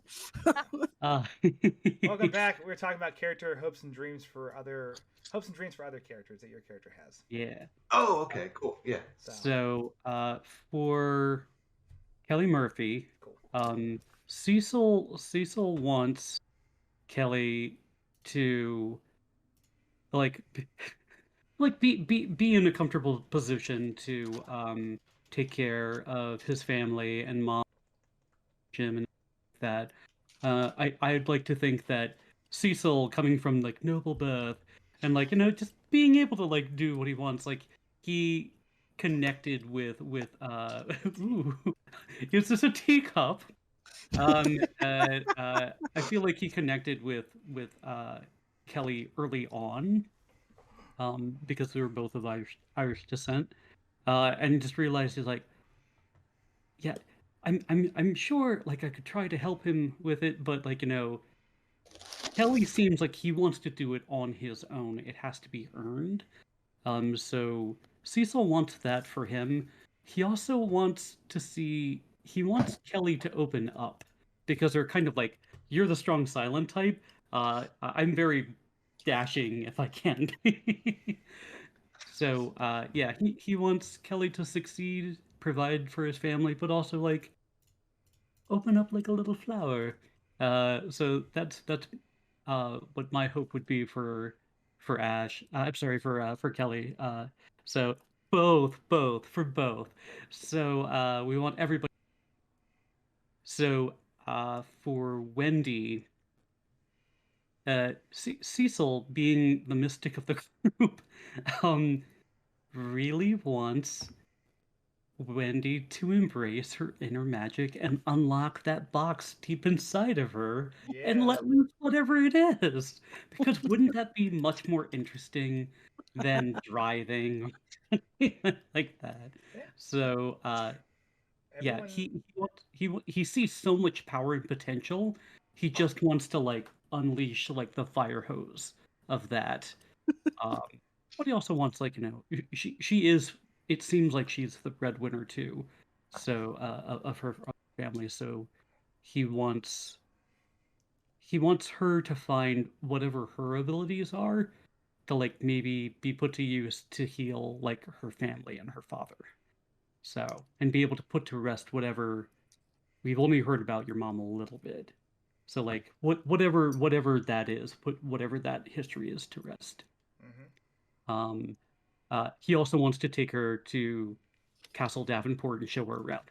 So anyway, um, for Dr. Professor Oliver, um, I think Cecil wants him To be okay. to be okay. Like he's just like, he's like, ah. Now they're both basically the magic users of the mine is more subtle. Yours the hitting. You're the Murphy of magic. So Oh, I like that. the Murphy of magic. But yeah, he wants him to slow down or stop Mm. because this can only because having been on his own journey into like the mystic and making deals with paranormal, creatures, he knows how quickly this can go. Just jet ski down the entire, yeah, it's gonna be bad. So he wants him to like slow his roll, so he can continue to impart knowledge to his kids. So that's Yeah. Yeah, that makes what sense, I dude. got. That's very wholesome. No, Yeah. cool. So Wendy, like, I think recognizes the same feeling in Kelly of, like, we gotta watch out for our clan, our tribe. And that it goes a little bit further than just like the immediate family. Like Wendy definitely wants to find a way to like help her dad, or like heal or whatever. But that, like, when it comes to Kelly, she recognizes that kind of includes not just like mom and brothers, but also like the guys from the gym and coach. And like, I think the thing that she wants most for Kelly is for him to start having an idea of like what would happen after the championships. Like in Wendy's mind, the championships are like a not even like it's like, of course Kelly is going to win every belt and trophy, like duh. Like, have you seen him like attack snake people? Of course this is a thing. Regular humans, that's not even going to be an issue. So it's like there, I think it seems to her where she's okay, like we have that same sense of like protecting our own, but then like what happens when, like, the championship is won and the laurels are found and placed, and what comes after. So I think that's her hope for Kelly. She hopes Cecil finds like peace with whatever it is that he left in Ireland and is like clearly plaguing his like inner turmoil of, and that like that seems like that has to be back to Ireland to feel it, to fix it. And she feels that a little bit from from Hong Kong, but not the same way. So, and she wants deeply for like Spencer to like step up to the bar when it comes to Saoirse, because like Saoirse is like like, if it's like Wendy's like, if I could have like become her when I grow up, like I will be set as like a woman, right? Like that's it. Like, wow, that's like, if you get to do that, look at that. So she wants that for Saoirse like real bad, but Saoirse- doesn't feel like she needs to go back to Ireland. Saoirse's just like any other woman Clearly. at the time. She puts on her combat trousers one leg at a time. One leg at a time. And like it's like like such grace and like knows what to do in social situations. And like, yeah, and like also shoots guns now. Whoa, I'm not good at that. And then I think for Oliver, like Wendy doesn't have a good hit on Oliver, so like understanding also that he's like plagued by a little bit of that like inner turmoil, but not having any idea where it's necessarily coming from. So it's like I want Oliver to find some peace, but I legitimately do not know what Professor Inverness needs. So like eventually he's gonna need a rock at that part, but I don't know. Like there's just no, though like the magic stuff is darn cool, and I think both made for Wendy a little bit better and a little bit worse her fear of like embrace, is it's like, oh, like like the professor had the him like in him all the time, and he's been able to use it to help us, but it's also terrifying. So. I can show you a world. Terrifyingly awesome. Where's my notebook? Chitinous, gibbering horrors. Oh, Aw, Yes. the plushie comes out. oh, All right. horror world. That's one of these for like a final battle on like an actual IRL grid. Just be like, roll Nice. initiative. But you don't fight Cthulhu. Where the hell did my notebook go? Sorry, not to interrupt. A notebook full of probably useful things. Hmm. Was there anything else that Wendy had? If I think about it, probably those were Okay. the what I scribbled. Well, you know. Well, So, go I ahead. hear the question, but I think I've got the gist. Yes. So for Cecil, since Oliver and he probably have the longest history, Oliver definitely looks at Cecil as a bit of a moral compass and also like a reference point for like, is there still like beauty and love in the world? So he wants you to get closure with the lad, preferably in the form of revenge, but however you want to roll with it. Um, and for you to just sort of be around because you are important for his like continued grasp on reality. Uh, Wendy, Oliver wants you to again sort of similarly in kind of the dad vibe. Like I want you to like reach your full potential and like do the flourishing thing because he actually kind of thinks that you're fairly inspirational because coming from a sort of privileged background. He's like, yeah, of course, I'm a professor at NYU, and I'm also a wizard. Like, I'll be fine. She's not a wizard yet. Let's help her be a wizard, and also maybe like own the laundromat as opposed to, We're you know, working on it. Yeah. yeah. Um, Ash Kelly is a cipher to me at this point because basically Kelly signed up for money like 2 months ago when all this started, and Oliver has legitimately no idea why he's still here.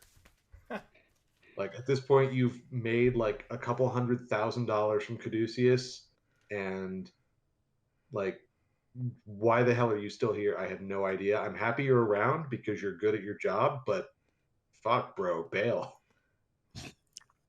Good I teamwork. like that both Kelly and the professor are both equally perplexed by each other. Just like, man, I don't know. Don't die, I guess. Whatever. You'll live. You want a beer? He's 4. I don't know. What am I supposed to give him? Basically. I love it. Okay, very cool. Very wholesome all around. Yes, I like the jazz hand snaps. So here's the question I posed to the group right before break. You're driving away from the Metamus state, right? Kelly, your face is just turning black and blue. Like, your nose is twisted, probably broken. You might be missing teeth. Like, that's up to you to figure out how that looks at the end. But, like, you took a solid hit.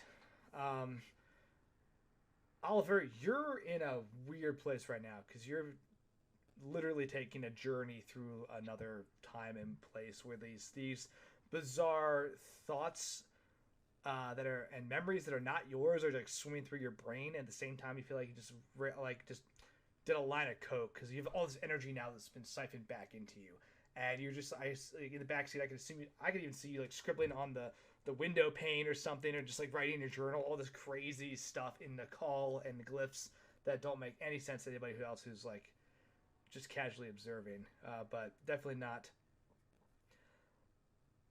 as active in the conversation as others may be.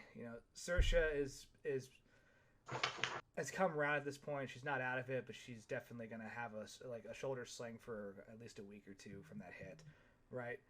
Spencer looks pretty worn down, but all in all, like, got out mostly unscathed. Wendy, your fear is gone, and luckily because of that, you got out physically unscathed, but unharmed. Yeah. But there's that lingering, like, why did I run? Yeah. Kind of feeling. Yeah, she's feeling kind of guilty about that. Yep. Yeah. You got lucky, no one got hurt, but man, oh man, Cecil, same deal. You had a good fight, and no one got hurt, but like you saw the potential for catastrophe just seconds away at multiple points. And I'm pretty poisoned. Saying So that word, I Mm. don't think it means what you think it means. Look at Kevin's face. And No one he's- got hurt. yeah, No one was killed. success. no one was killed. Faces can heal. Yeah, you Um, can get poison out of your system. That's fine. And that is still bothering you. It's not nearly the blazing inferno of pain that it was earlier, but there's just that like dull, throbbing ache, and that matches in time with your pulse, basically, as this thing is working its way through your system. You think it will eventually fade as it's decreasing over time. Mhm. It still hurts like hell, right? Tyrannish is in the back of the car, just asleep. but, but alive, right? Alive, Yeah, yes, no. but like you can hear her occasionally, like, you know, and the tongue comes out, like hiss from Robin Hood. Aw, she's sleeping. But she is just racked out of MP, basically, very badly hurt. Hurt bad enough that like it's done. Hmm. So the question I asked the group though is, you're driving down this dark road up in Connecticut, right? Because that's where the Minimus State is. You kind of pinpointed your location. Where do you go? Right? And a couple things to point out as well, so to keep in the back of your characters' heads. Caduceus knows where all of you live. Because a private security detail was assigned to all of your families, as you requested from Frank DeLuca. So, all your houses are probably compromised, right? It's entirely possible that your families might be in further danger. Not sure at this point, but that's a thing that may cause problems if you go to a known location. So, where do you want to go as you're driving off into the night down these wooded highways in Connecticut, trying to figure out what to do next? Cecil like shudders and tries to like work his jaw a little bit, so as he's like trying to sit out this poison in his system, and he says, "All right. The first thing that I thought was going home, but that's too dangerous, and I think maybe even going to New York might be too dangerous as it is. Second thought, we could leave this all and we could simply go to Ireland. Saoirse and I know very powerful people there. They can keep us protected. And we also have our own tricks up our sleeves, metaphysically. So we would be able to set up certain points of protection, I'm sure. But then we'd have to get on a ship and all this other stuff. And we'd have to obviously take care of Tyrannish. Third thought. They might not be expecting us to go back to New York. They may be expecting us to go home. But we do have friends in the Open Mind Society, Open Mind Group. Yep. And we all know a little bit about them. I know them quite well. We also have connections in the Spencer. What is your fancy group name? Oh, Adventuring and gallivanting all over. Oh, the Vanguard Club. Oh, the Vanguard Club. Of course. Yeah. We have connections there. They may be able to help us. Also, have Have we, open... We- you we also caught have... Spencer up? Once again, lad, sorry. Sorry, did we catch Spencer up on what happened? Yes. Yes. I explained it all to Saoirse and when we went into the party. Mm-hmm. They had a quick aside in the library, and they gave him a real good rundown on the situation. One of the other things that's worth noting is you do have an open job offer. Oh, the The Yeah, mob- no. the I was mob gonna say, job. I was like, Wendy's ready to bring that up. Okay. sorry. Yeah. Good. So Do your thing. not that I enjoyed them, but things are a little bit different now than they were when we with Garden Green and Giuseppe, the dude whose last name I maybe have somewhere. Joseph Giuseppe. Yeah, that one. Joseph is his first name. Thought Giuseppe was his first name. Nope, that one. That guy. And Casales, the like rude hook-nosed guy, that worked for him. That we had dinner, sort of, and we didn't get to appropriately appreciate dinner. And I was dressed up, and I would like everyone to know that that still made me upset. That I had everything I needed, including gloves and a hat, and we didn't get to have a full dinner. But the information is a little bit different now that we've seen Madam's estate than it was when we first had that conversation. And while he's not a friend, it wouldn't be an expected place to go, and we might have a little bit more in the way of help. That could be. And it keeps us in the city, and I don't want to be too far away if our families are sitting ducks.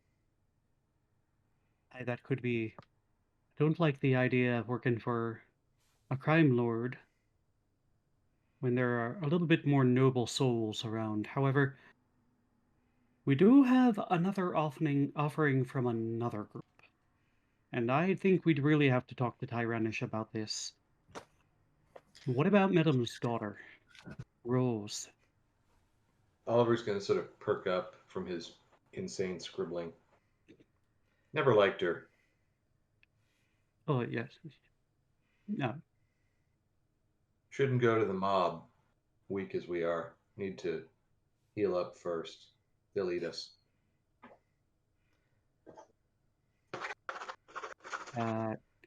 So that's my coat, sir. Thank you. while Oliver's scribbling, right? Because this is a long car ride. There's a lot to debate. I do want to answer your question because it could actually give you some more information as well going forward, right? So your question was, what is up with these temples of these snake temples that you keep seeing? Yeah, what I'd like to know is how do they work? What is their purpose, and how can we make them function or not? Cool. Too easy. As you have this flash of insight still that's lingering from the energy that Tyrannish gave you, you start drawing out these schematics, you start drawing out these glyphs, start writing in more Nakal. The temples, as you have this direct flash, are linked to Yig, the snake god, right? Something that Joshua mentioned before to you, as well as Quentin in that briefing room. Yig is a very powerful snake entity that is worshipped by all the snake people, and his goal is to dominate the world. The temples are a direct conduit to him, to talk to him, to gain power from him, to make sacrifices to him, etc., etc., right? So having one of those things is a very, very, very important sign as a follower, right? To show that you're able to give proper. So sorry, this is all the damn comment. What's the deal with snake temples anyway? They're all over the place. They're in Bolivia, they're in New York, they're popping up everywhere. You can't go 5 feet in this city without finding a snake temple, right? We had to go all the way to Connecticut. All the way to Connecticut for a snake temple? They should have one in Manhattan. They don't have one in Manhattan, am I right? Sorry. The tolls alone. So, oh my god. That's good stuff. You're welcome. Thank you for that. So, just, woo, completely derailed. So, they work by having a direct conduit to Yig, right? And that is very powerful for followers who want to communicate with him and potentially do his bidding or gain other types of power and boons. How they work is basically they are basically a repository for energy, right? The more crazy stuff you put into this temple, the more sacrifices, the more rituals, the more dark things that you could do to appease Yig, the more, in game terms, MP can be stored there for later withdrawal and use for other powers and for other rituals and for other things. To do anything from enchant or create an item to ask for temporary magical boons, etc., etc. Right? There's a lot of ways that power can be manipulated, but it is a good place to gather and store it. So that's what they do, and that's how they work. You have this vision because you can see the temples of Yig are all connected as well. The one in Bolivia is connected to the one in New York. You can sense a third one,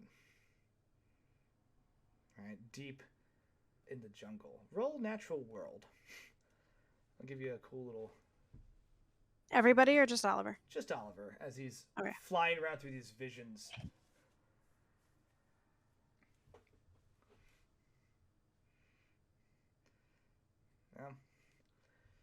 Don't quite. Ooh, okay, yeah, you have no idea. It's the jungle. So, but you look around and you can see from your vantage point inside this temple. You turn, look outward. There's the skyline of the jungle. There is a deep mining operation. Right, and you can see there's layers and layers of earth cut away to create basically the levels down to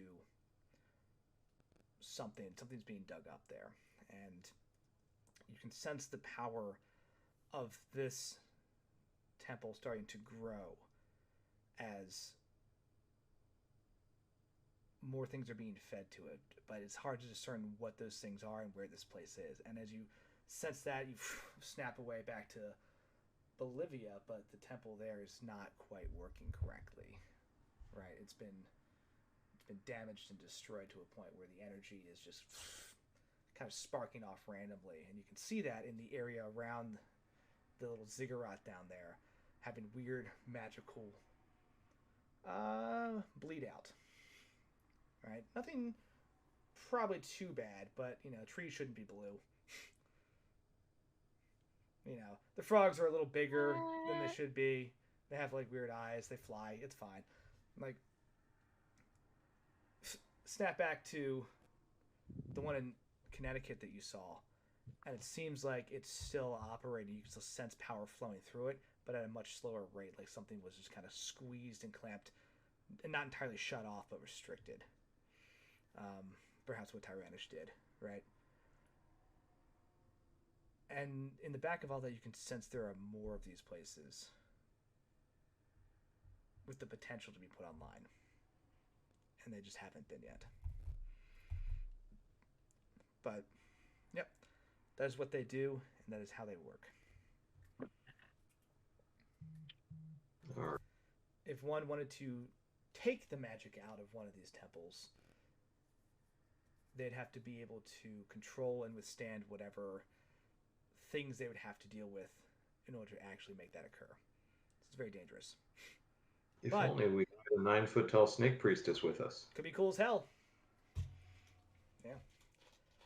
So that is something that's worth noting as well as you are scribbling and putting this whole map together on your notepad. That's the information you get.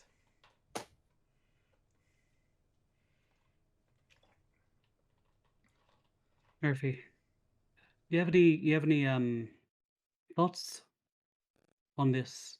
Where to go?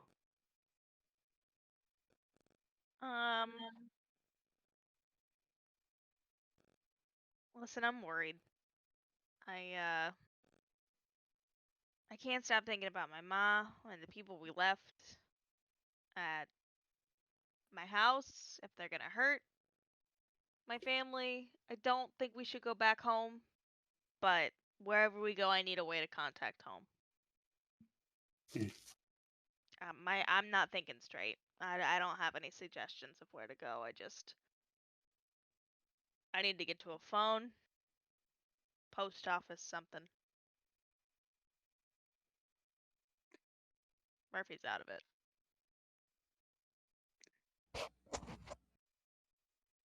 We already hadn't had a chance to check in again. Yep. Not even supposed to be here today. So as you're driving, you start seeing signs for New Haven, Connecticut. You're about 50 miles away. It's probably the closest large city.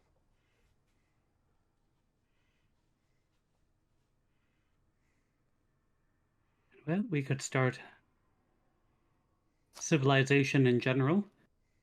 See if we could find a place to simply rest for the evening. Should we get further away, or we think the sooner the better? I would like to get further as far away as I can, but I'm sure Medam has ways of connecting with other people under him. He probably has them spread out all over the place. If you drive through the night, you can make it to Manhattan by morning. It is an option. I will ask you all to roll con as you stay up all night and drive, but you can absolutely do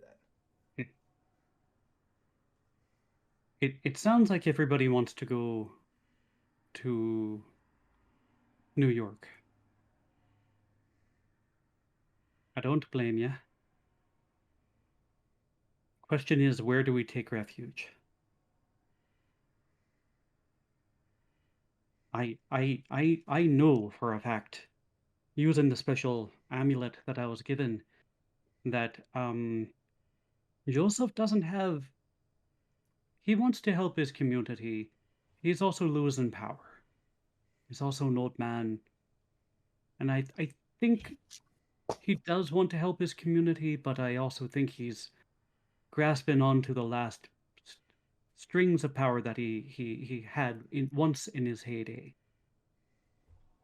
I don't even know if he's really ready to see, like points to Tyrannish, or something like that. It might be too much for his mind. He might have guns, so he might have ways of protecting us, but the Vanguard Protecting our Society. families. Once more. So, or protecting our families. Like, if we don't necessarily need the guns, but we need other people.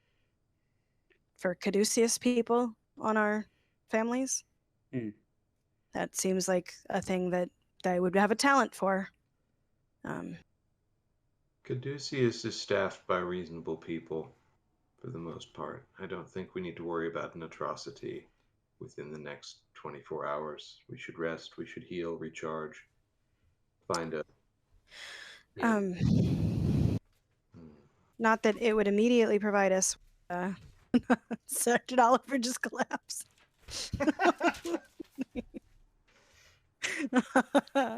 Failed that Constitution check.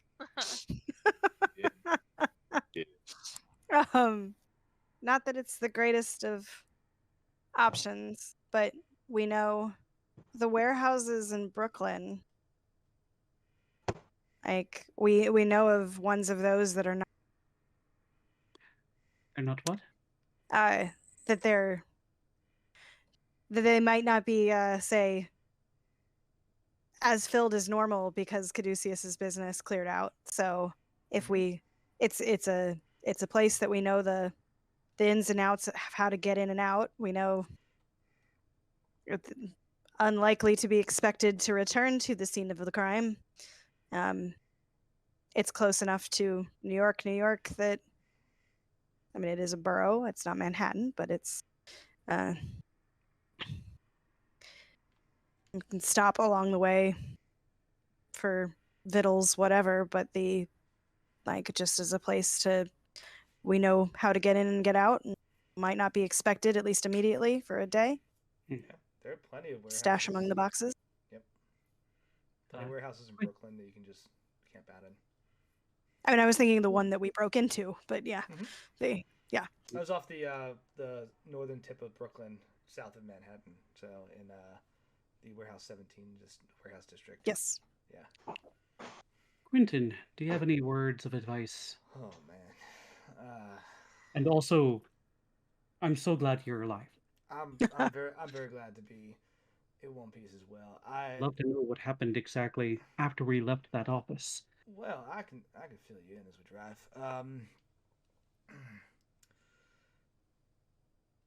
So I'm gonna guess and say, well, from what I've gathered so far, that there was not a gas leak downstairs.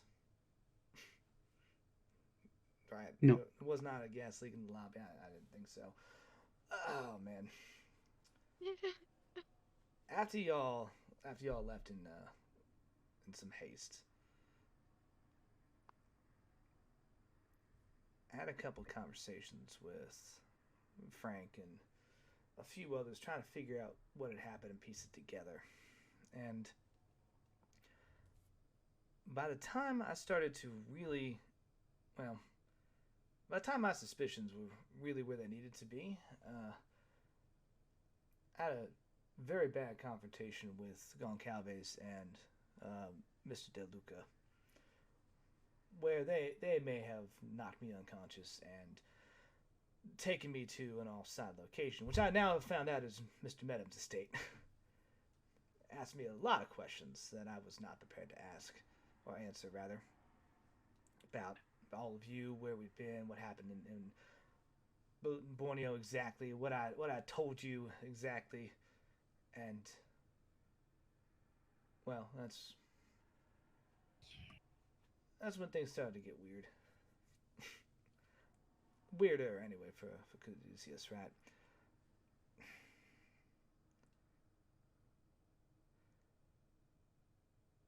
Medham was trying to figure out exactly what you knew about anything involving snake people. He was very deliberate about that. Anything involving artifacts, magic, texts, like what you had learned, not through him or through me in our briefings, but just through your experiences, where you'd been elsewhere, that kind of stuff, a full accounting of everything. And I tried to be honest and just give him whatever I could in terms of like, hey, this is what we did for work, and he was not buying it. So he had ordered Canning to refocus me, whatever that meant, and I'm glad it didn't happen because that's around the time you kicked in the door. But it's been a bad day and a half. Where did you go? We went downstairs. We fell through, through the lobby floor. We saw Her Majesty here, Miss Tyranish, fighting off all the security guards, and they're firing on her. She was very badly injured. She was firing back and exploding everything she could. She opened a portal and said that we'd been lied to. And we went through to a very unfortunate place, which I'd rather not re-experience or even. But we entered and we exited about a day and a half on the Medham estate. There was some experiment or a magical experiment gone wrong, with at least a dozen people standing around petrified, living statues they were. And then we saw my sister, we saw Spencer here, and that's when we made our way in and rescued you. All right. Well, Do you think Bedlam's a snake person? I don't rightly know. I'll tell you this much.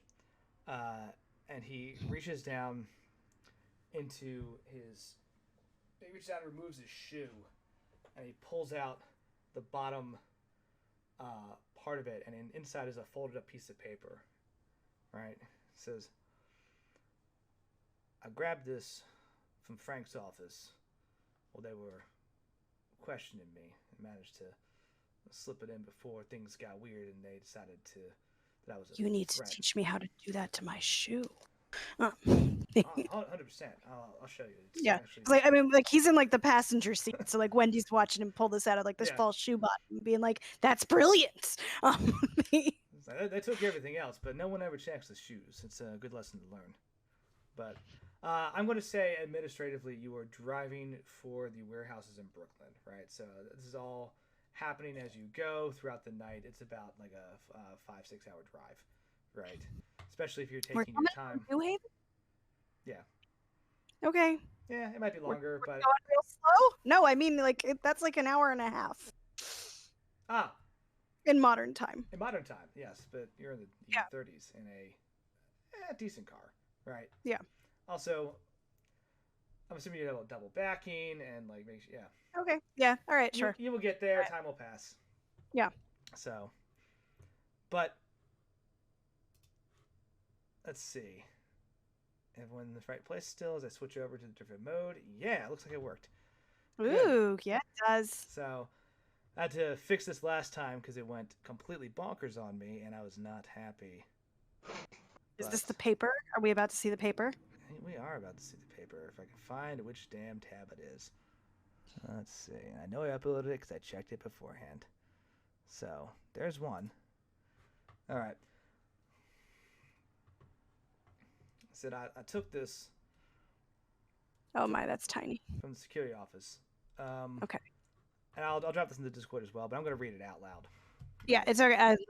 It actually works. If you zoom in, it does indeed like I had to zoom in my whole browser, but it is readable from a like. Yeah, it was hard to put the whole thing on there, but it's beautiful. From Frank DeLuca, Chief of Security, March 3rd, 1933. Re-break-in at the Connecticut estate, February 24th. My men have completed their investigation of last month's break-in at the Medham estate. Their findings are there's no indication of this being an inside job or Caduceus staff providing assistance to the burglars. The dead guards were killed by sorcerous means. Nothing of value is taken, but every building has been searched extensively.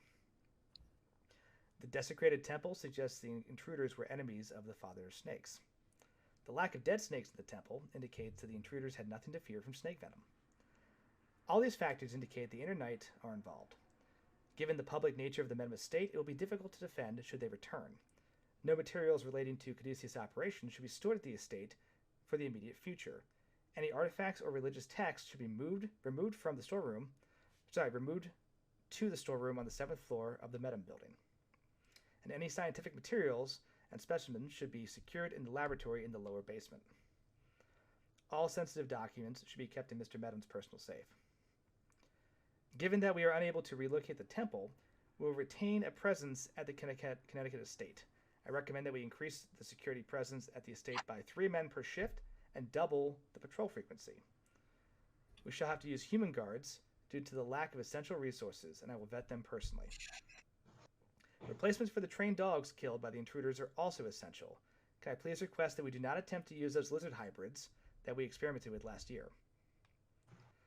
Their baying attracts attention from neighbors, and Jenkins needed to have his army amputated after the incident.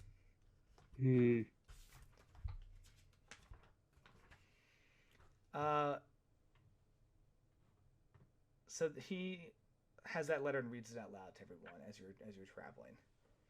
Anyone who wants to can roll psychology on Quentin.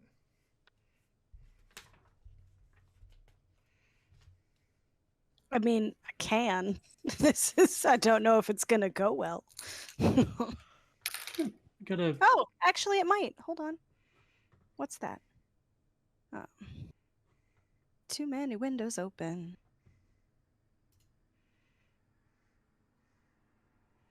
No. No, never mind. It's still a fail. It's like I got a hard success. Yay! Good. Somebody's good at this. Yay. I rolled low. Still a fail. Quentin goes to, as that's being read, Quentin goes to reach for something, stops. His eyes kind of like dart back in the rearview mirror towards Tyrannish, and he stops reaching for his other shoe and says, that's all I was able to get. So I'm not exactly sure what...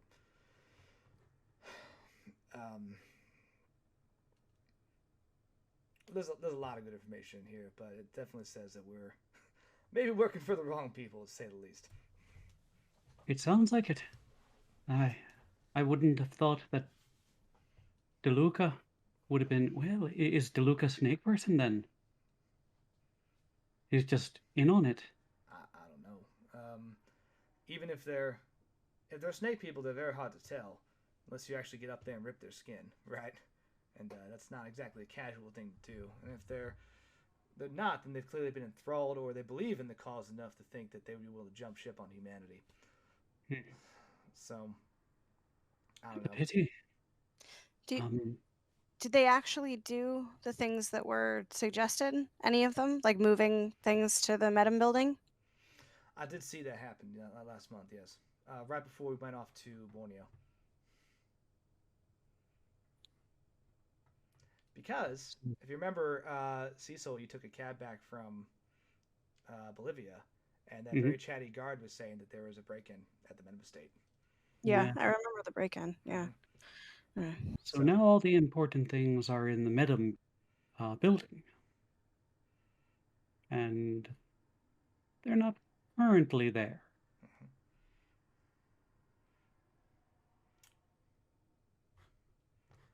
Wouldn't it be nice to have friends that were very good and stealthy people who could be able to break in? Put this back to something to think about, I suppose. regular mode. Cecil kind of makes eye contact with Quentin, and then like looks at his other shoe, and then like looks at Tyrannish and like kind of goes like, pity if you didn't learn anything else. We'd just be waiting here for the other shoe to drop. He gives you a look.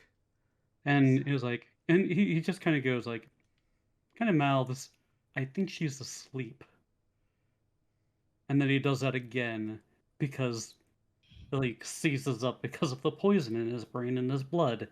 And like tries to be like,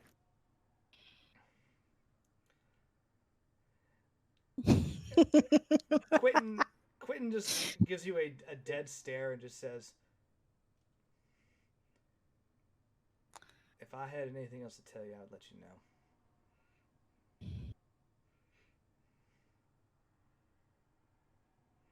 And then like, nods. Just keeps looking at you. Cecil, and then almost like a mannequin, does not break eye contact. Hey, this is cool. Do you want to roll some clairvoyance? Yes, I do. Wouldn't that be... I completely forgot I had that.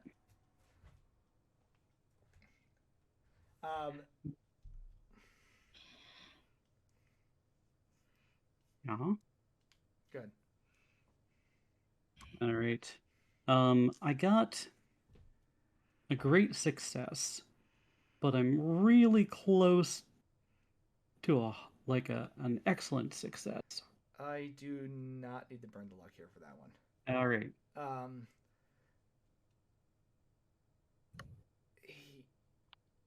You link eyes, and you can just like almost hear, not quite clairvoyance, right? But you can almost hear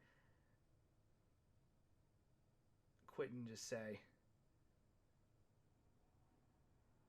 "It's about Tyrannish. I would prefer not to bring it up while she is around."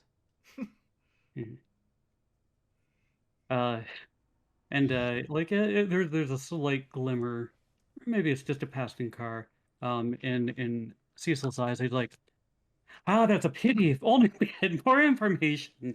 And he's like, so close. And then like awkwardly like brings up a hand to clap him on the back, and just kind of like pushes his shoulder instead and like gives up. And he's like, well, you did good, lad. Thank you so much.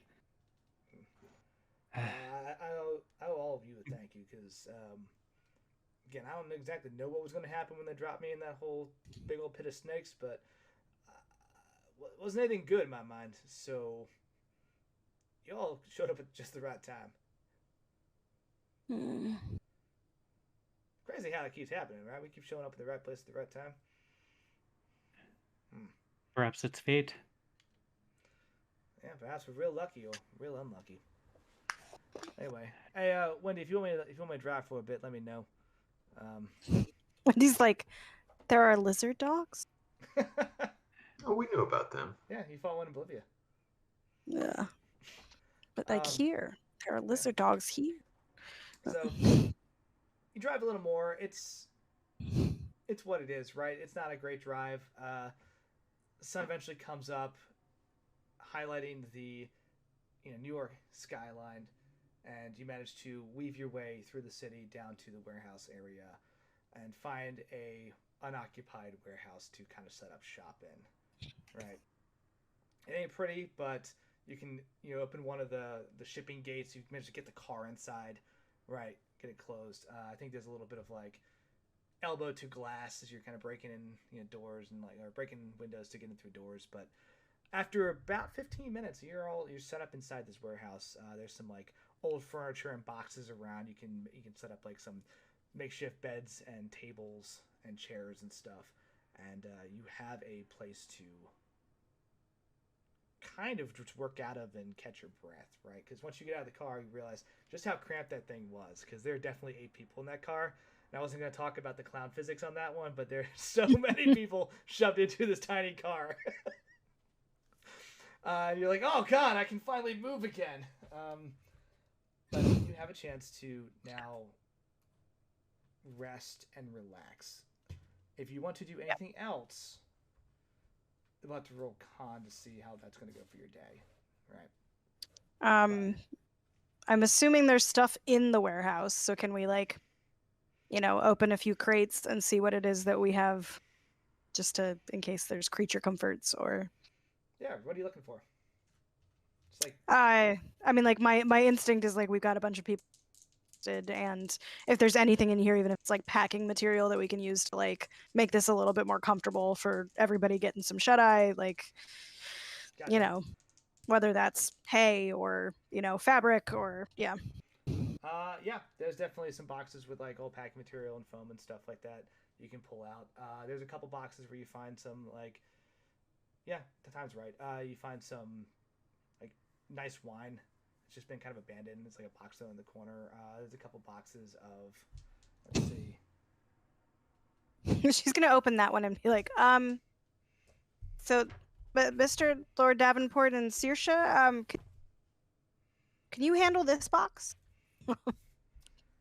He like grins at Saoirse, like they have like a twin like look and smile, and they're like, oh, we most definitely handle that. Let me do this for funsies, since this will be your until further notice safe house, right?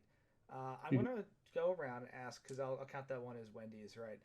What else for the 3 of you would be an interesting thing to find in this abandoned warehouse that's on brand? Like if you're like, oh my god, a crate full of brand new guns, like. But you start poking around. I do not feel like a crate full of wine is a Wendy. No, I was just saying, like in terms of what you could feasibly find, it's like, okay, a crate of wine that someone clearly didn't put on the truck, and then didn't actually take home with them. Cool, but you're poking through the office, you're poking through the storage area, you're poking through the parking lot, stuff you could find. If you put it out there, I'm going to roll a D percentile, and there's just a chance that it's there, right? So to kind of flesh this place out a bit. It's March in New York. How about a coal stove or something in the office? Coal stove, all right. Yeah, there's one. You think it's creative for fuel, but there's definitely one there, so you can break up some of the boxes and like the fun packaging and get that going. So cozy little office area, big enough to probably fit everyone. Home, right? Say again. Say, Kelly, you wanted to phone home, right? See if the phone works. I do want to check and see if the phone works. All right, you pick up the phone. Oh, that's a 1, baby. The phone works. They got my on speed dial. You got 5G. Yeah. Little did you know, mom's best friend's husband is the warehouse manager. Yeah, they share cooked cabbage. Yeah. It's all right. They share recipes for. Yeah, it's fine. You pick it up the cradle. Like the old dial-up modem sound. Going into the future with this one. I see like the phone is off the phone cradle. You pick it up, and your mom's like, "I've been on hold for so long." Yeah, but no, working phone, 100%. Cool. What else? I have two. One is on brand. One is really on brand. And unfortunate. Okay. So it's just trunks full of what is the up and coming the best designer like in New York? Is that was it That's a good question. Boskov? Oh. That seems like Oh a Google God, machine from the question. 30s. Yeah. Neiman Marcus. Makes I mean, well, sense. like Woolworths would be like the Woolworths, yes. big, you know, Woolworths department would be store. something, period. Yeah. Yeah. Let's say there's just like I mean, that's not Well- designer, but that's because like that's the original Miracle on 34th Street is Woolworth. Woolworths, yeah. Mhm. 19, So, like, they're just- 1930s.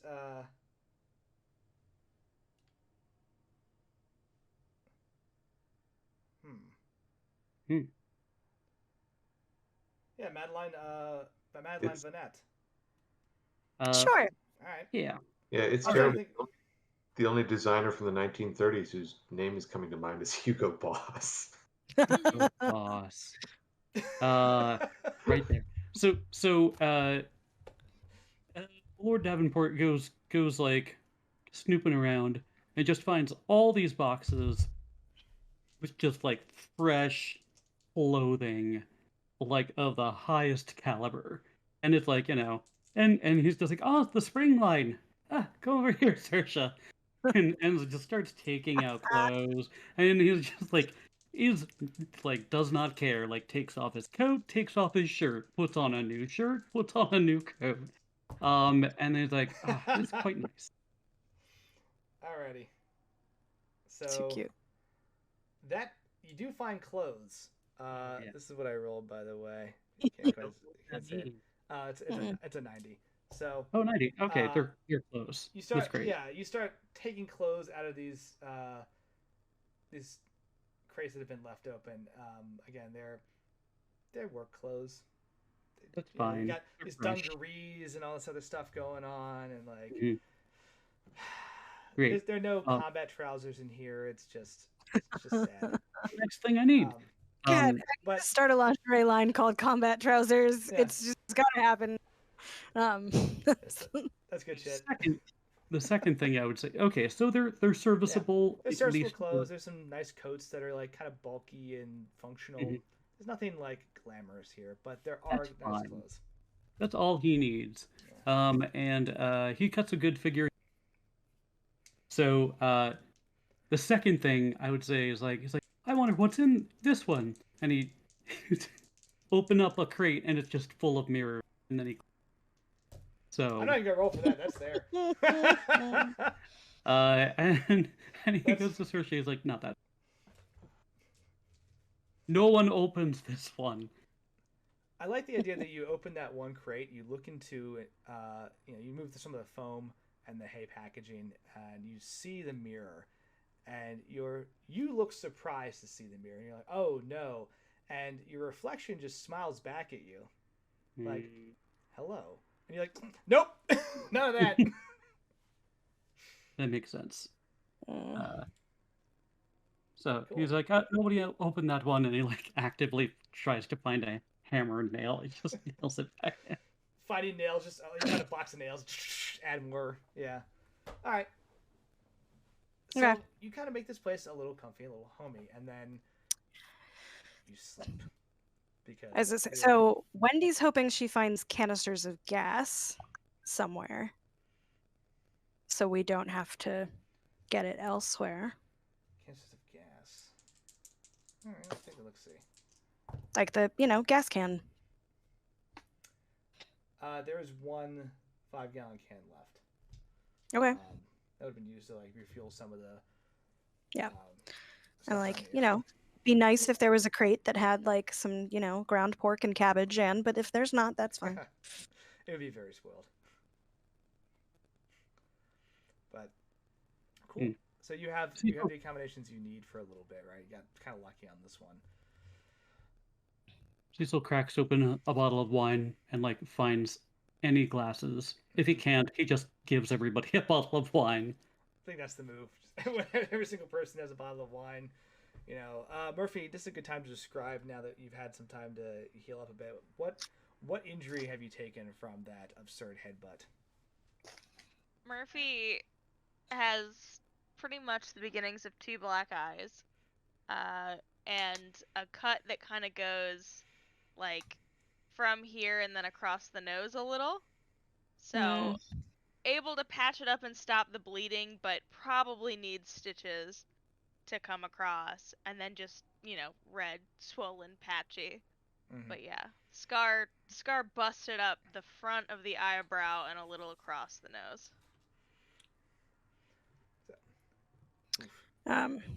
Wendy's gonna like find I don't know, either like a piece of like one of the pieces not gonna fit us, like, or like one of the socks of something, and like douse it in wine and stick it outside so it can get like freeze up a little bit, so we can get like bad ice patch going on. Nice. And it's gonna smell kind of bad, but before we can see to it. Probably just gonna ask whoever has a steady hand to Yeah, run it's like- thread through it. Saoirse, you probably It's embroider, seasonless. right? I was about to say Saoirse's probably Kelly's first pick. Yeah, like there's a doily somewhere that you've made.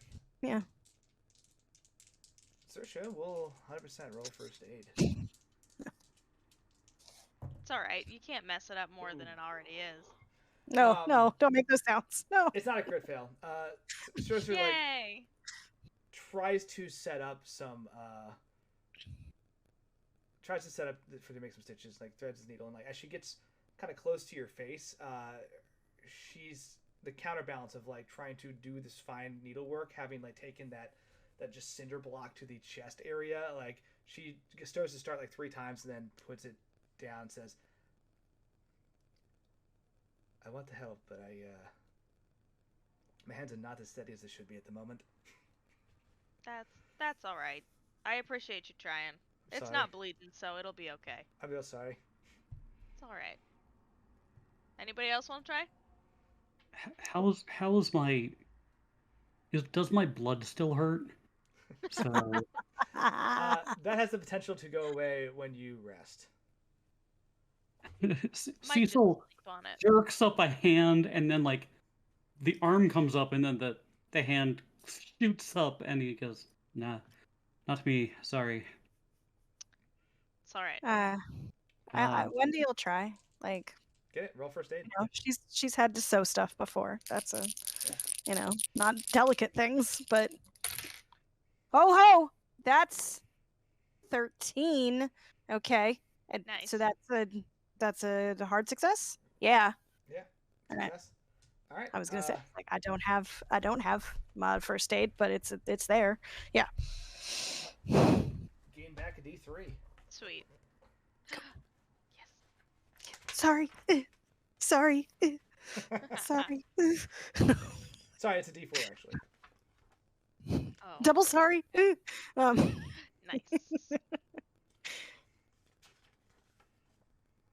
Success. Thank you.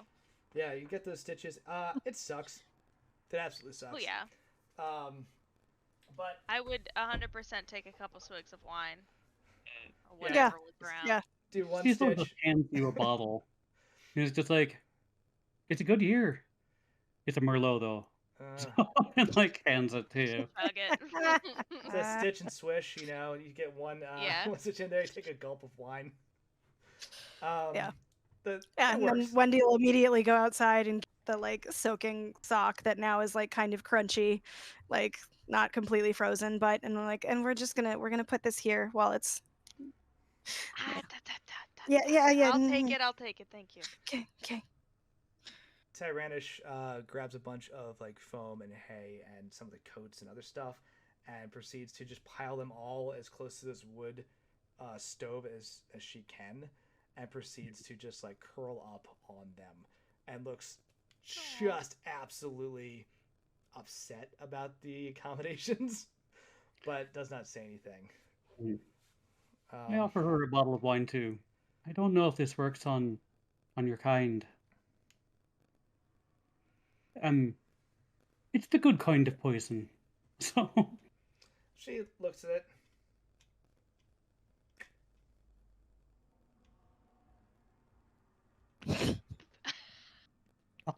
Snake noises.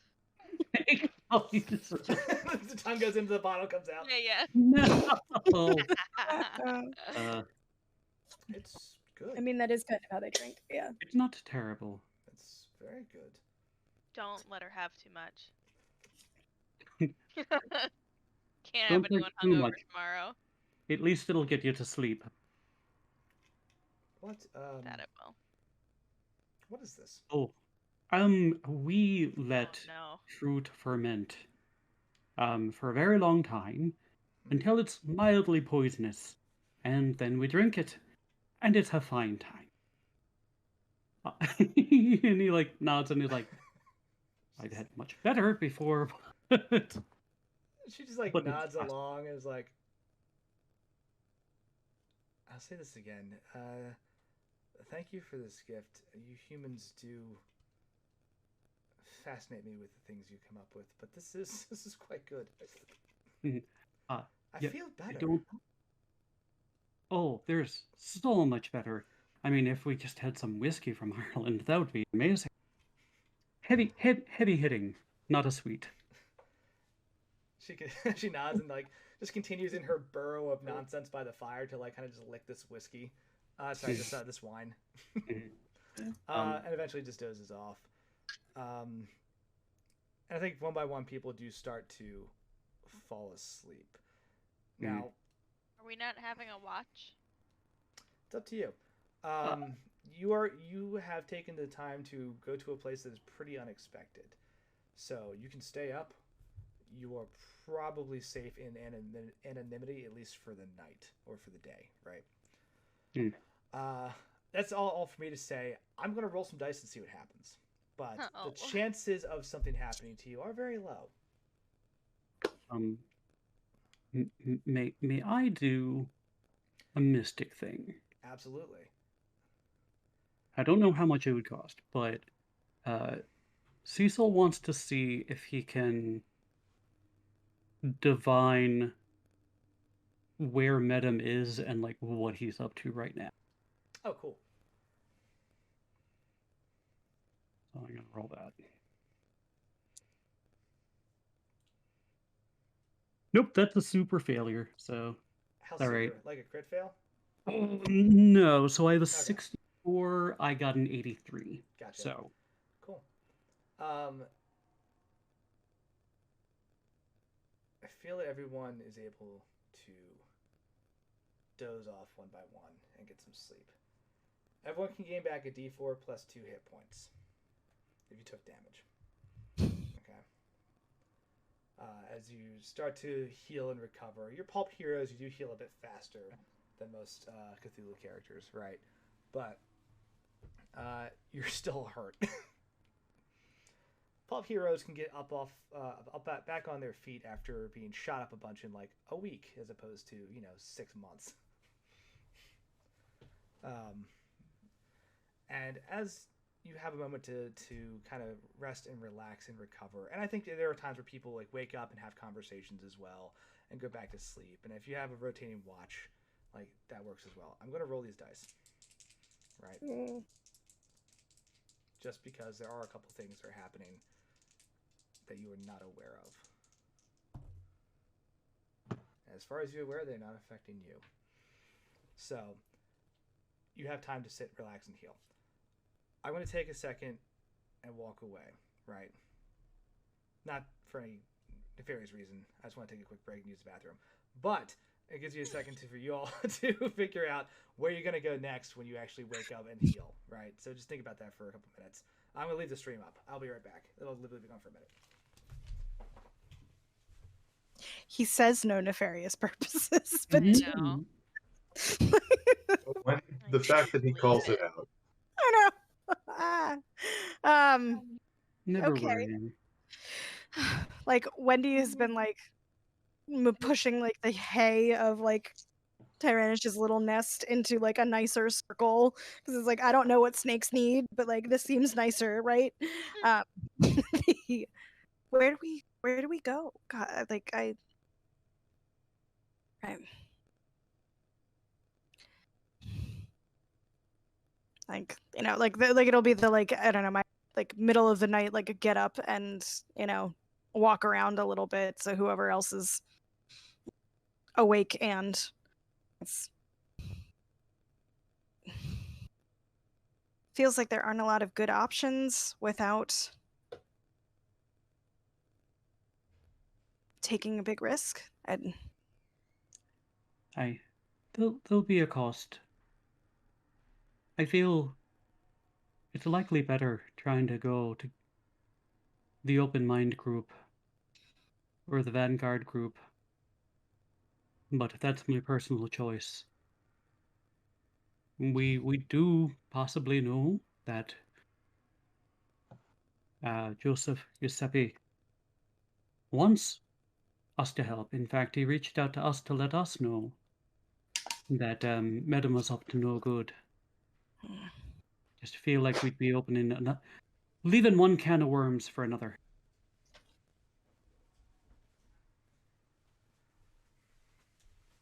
and I don't know if his firepower is good either, but at least it's something. It's something. Kelly, you've been approached by the Vanguard group before, like, oh, I mean, Spencer, you're a part of it. Can you tell us anything more about what you know about them and how equipped they'd be to accept us in the insanity we bring along with us?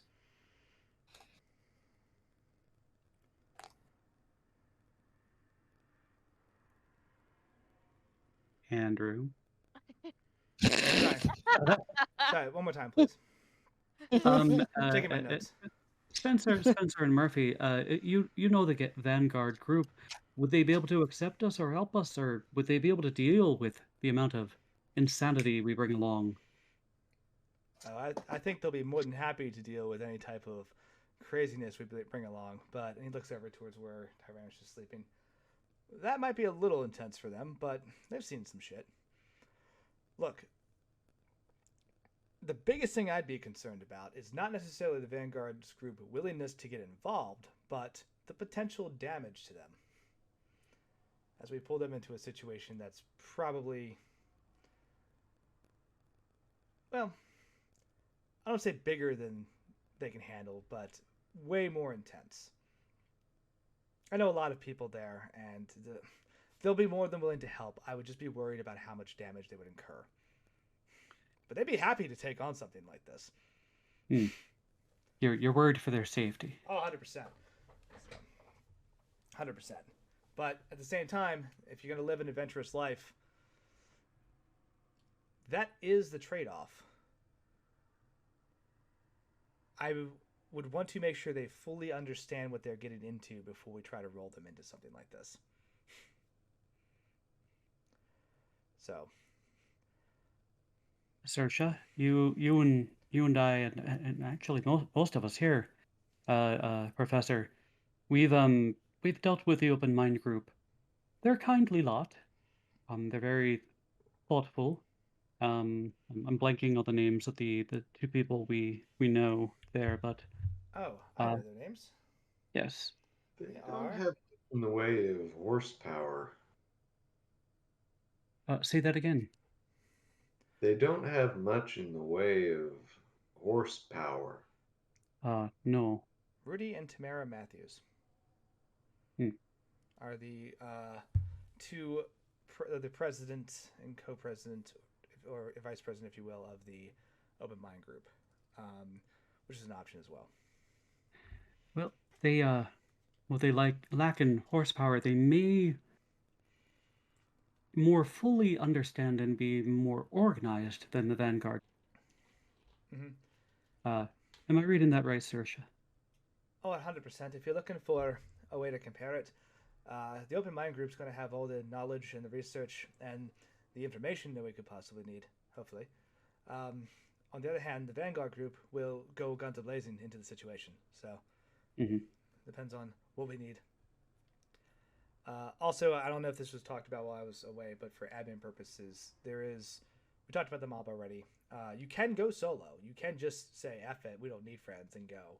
That is an option. Choose your own adventure. There is the potential area in Bingham, Alabama, that Tyrannish mentioned, where they were having those weird radio signals being played out that may be linked to Caduceus, as terms of places to focus on next, right? There's the meeting location that was dropped by Rose Medham in Iceland, right? As you put that together, and her open invite of like, yeah, fuck it, you want to work for me? Show up. Right? So there's a lot of places you can go, a lot of people you can jump towards. This is the part where the story opens up a little bit, and you can kind of just make a lot of interesting choices. They're all good. They'll all get you somewhere. It's just a matter of, you know, what you want to do. There's also the thing that Quentin would like to talk about without Tyrannish around. So if you could read that situation, he can have that conversation with you. He checks over. Is like Tyrannish drunken out and like? I roll comp for her. She did just drink a bottle of wine for the first time. Oops. Which, hey, just relaxed. Like, she deserves that rest. Yeah, 100%. 100%. All right. She actually doesn't have that high of a con. That tracks. You peek your head in to the just pile of coats and foam and all that other stuff, and you just see like her snoot coming out. Just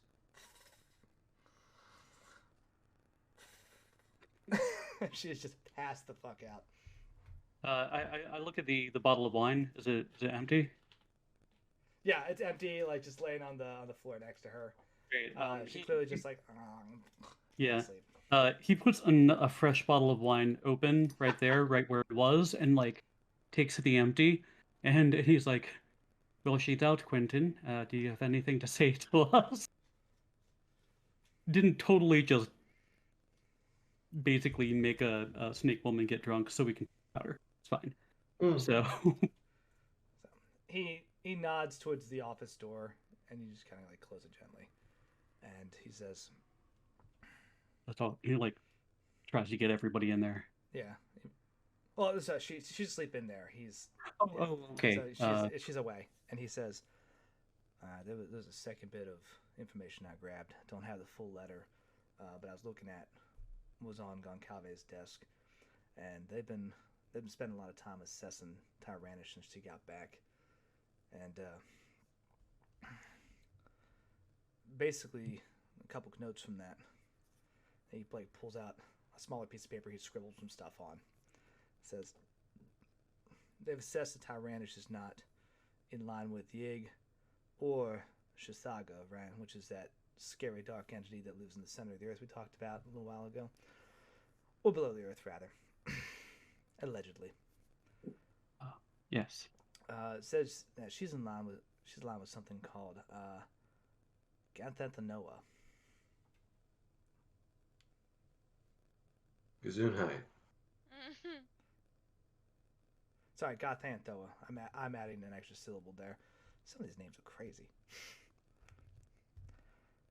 Does like the moon go dark when he says the name, or like a chill in the air, or anything sort of spooky happens? The shadow. The shadow. Children crying. Name one more time, but slower. Sure. Gothanoa. Constantinople. I'm gonna spell it for you. GHA. Istanbul. I'm gonna put it in the chat. She's in line with Goth Girls and Fishnets. Yes, that's 100% what it is. Thank you, Will.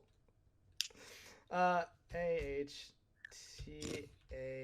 That's combat trousers. Thank you very much. Oh, thank you. There you go. Top girls and fishnets seem Tyrannish's speed. It's fine. 100%. I mean, if you're, that's what you do. So, Gothanotha. There we go. Thank you. Are you here? Where are your fishnets? Right. We're going to the Gothanotha Club. Right. Got to know. Oh wow. Okay. So And Uh, what so, if exactly? I were to have a regular successful mythos roll, what would I know about that guy? this name's come up before.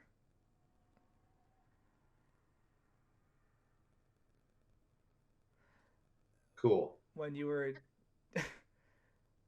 when you were doing some research initially into the plane of existence where you opened up that Hellfire dimension from the box of stars, right? One of the things that was talked about was that it's rumored that there is an entity called Gothanthanoa that lives in the volcano in that world, in that like Hellfire depth that you saw. Oh, shit. That one. Um,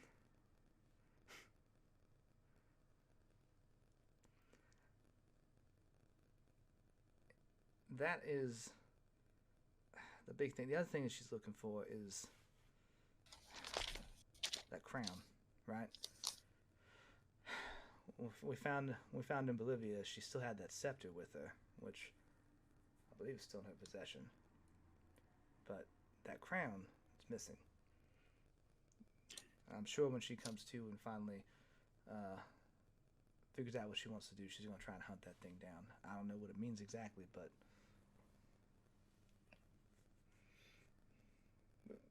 it's going to come up. But Caduceus assessed her as a hostile. Said she's basically too useful to eliminate completely, but can't rely on any of her cooperation. That's not necessarily a bad thing anymore. No, but it's interesting that they would come to those conclusions. Also, this is dated the morning, or I guess the same day you had your gas line incident. So That would seem about right. Yeah. but Is it Did you- possible it's fake? that would be a lot of Like that effort. this is the assessment because that makes her seem like an enemy? It's possible. But then why would men go through all the process, all the effort to rescue her in the first place? Or I guess send us to go through all the effort to try and rescue her in the first place. Send you all. I was not there. I just helped on the radio. Credit where credit's due, right? Hmm. I do remember as she did basically obliterate Snake and deactivated the statue after we rescued her. There was this box, and she did take out her scepter, but there was an empty space there, in like the velvet or whatever it may have been, that was crown shaped. And correct me if I'm wrong. Sometimes she reaches for her crown and it's not there. It's obviously important. We could always ask her. I mean, we have enough information. Just be like, "What? Do you know where your crown is? What would you do when you got it?" I've been intrigued by that. I just want to put all the cards I had on the table, and I didn't want to Of have that course. conversation in front of her. I didn't want to offend, but at the same time, the information needs to get out there. Hmm. So it may all be a lie, but this seems. It doesn't seem like Caduceus' style. They're looking for. Oh my god. What's wrong? I haven't seen shekels for 3 days. Do you think we could covertly, uh, you know, contact him, or do you think he'd be followed and? I have no idea, but if we have a chance, we should try to get a hold of him. He's got access to all of their equipment and could probably give us some more information, at the very least. Or, accidentally set it on fire. Also, yes. But a lot of options. We just got to figure out what to do next. And look, there's also another option. We can just sit back and wait for a little bit and see where Feels- Caduceus goes. Hmm. And give us a couple days to just. Because, look, Medum's not stupid, right? he's a lot of things, but at the end of the day, it's gonna sound really bad, but if he's got people with your families watching them, he's not gonna get rid of his collateral. He's not gonna hurt him because he's probably gonna want him to make a deal later. Let's be honest. It's not the best way to think of it, but it's safe as long as we have something he wants, or we're a nuisance to him, or we have something to barter with, and maybe we can find something to make that deal. But I don't think he's gonna start just making them disappear. Then we'd have no reason to hold back. Did Tyrannish fully explain what she found out that basically led her to believe that Medem cannot be trusted, and what exactly was he lying about? I'm assuming it's Yig and all that business. Are you asking me, or are you asking Quentin? Oh, the group, because like she Gotcha. did kind of explain herself, but I don't think like we got like a solid answer. I don't have anything in my notes that's like it was because of X and his sudden but inevitable betrayal. It was very wishy-washy. Mm-hmm. The big thing she said was that Goncalves played some radio messaging for her that had encrypted, or that had like Nicole in it, that almost mind controlled her. When she called him out on it, things started to get weird real fast. Yeah. Yeah. Which so, is why the thing that interests me, just in terms of like where we go after this, is the church down in where was it, Georgia? Alabama. Bingham, Alabama. Yeah. Like I mean, that we to could me is definitely. interesting because that suggests another temple location and potentially a path forward to finding Rose, who might be a more useful ally against Joshua. Yeah. I mean, Rose also gave you an address. You can just show up in Yeah. Iceland and see what's up. We could go to Iceland if we wanted to, but I'm not saying we would have to hit Ireland on the way over, but it is.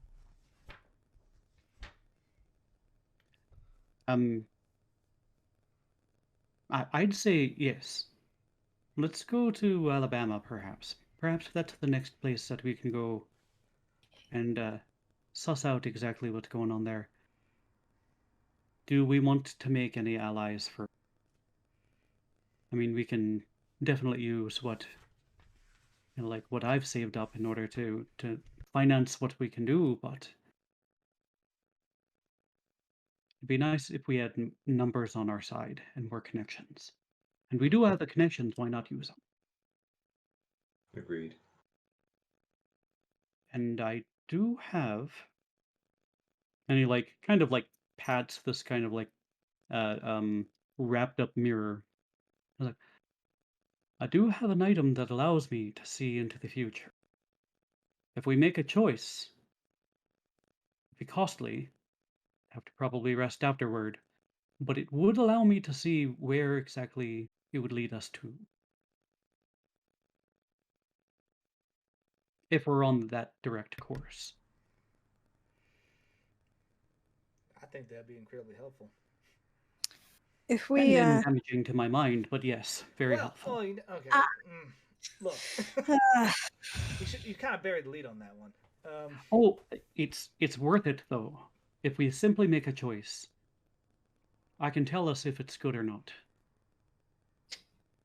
All right. I think that's worth safety and just foreknowledge. Saoirse's just giving just staring daggers at you, like, are you for real? I'm just saying. It's. I know you care about me, but I would like to know for certain we're not going down the wrong path.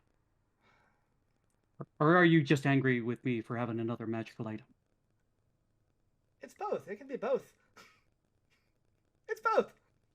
All right, both idiots. Like, or I don't have to use it at all. I'm just saying it's a resource that we have. I'm not here to tell you how to live your life. I am here to say if you're going to do something like that, mitigate the risk at least.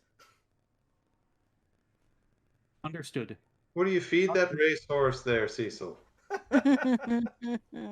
He glares at you. Sorry. Finest Irish whiskey.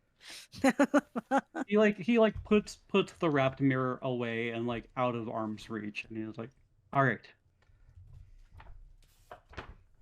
He like gives it to Saoirse. He like pushes it to her. He's like, "I won't use it unless I'm given permission." She's just like, she takes it and puts it in her bag. All right. Thank you. You're welcome. So, and like, just feels a little petulant for a little while.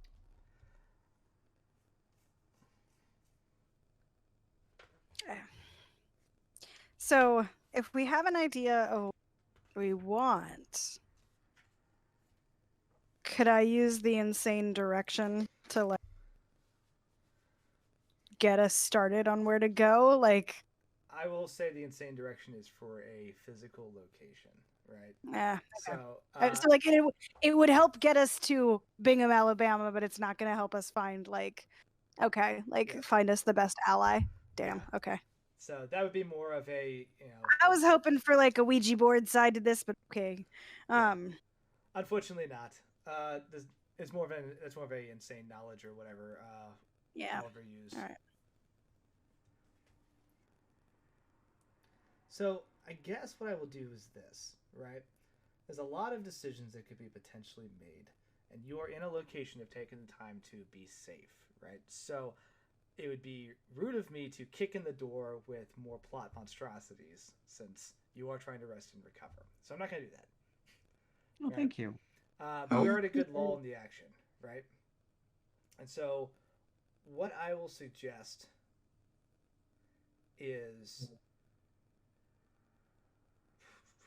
take some time to think about where we want to go, right? You're talking about Alabama, cool. Who are we going to talk to before you go in that? Who are you going to talk to before you travel that way? If you're going to talk to anybody, right? That's the last thing we have to figure out, and then we can send you on your merry way. Do we have a person who's like a bridge? This can be Wendy talking. Like between the Open Mind Group and the Vanguard Club.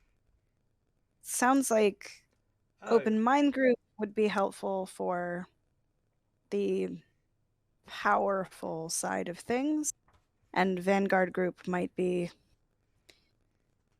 more of a first response or backup, the cavalry.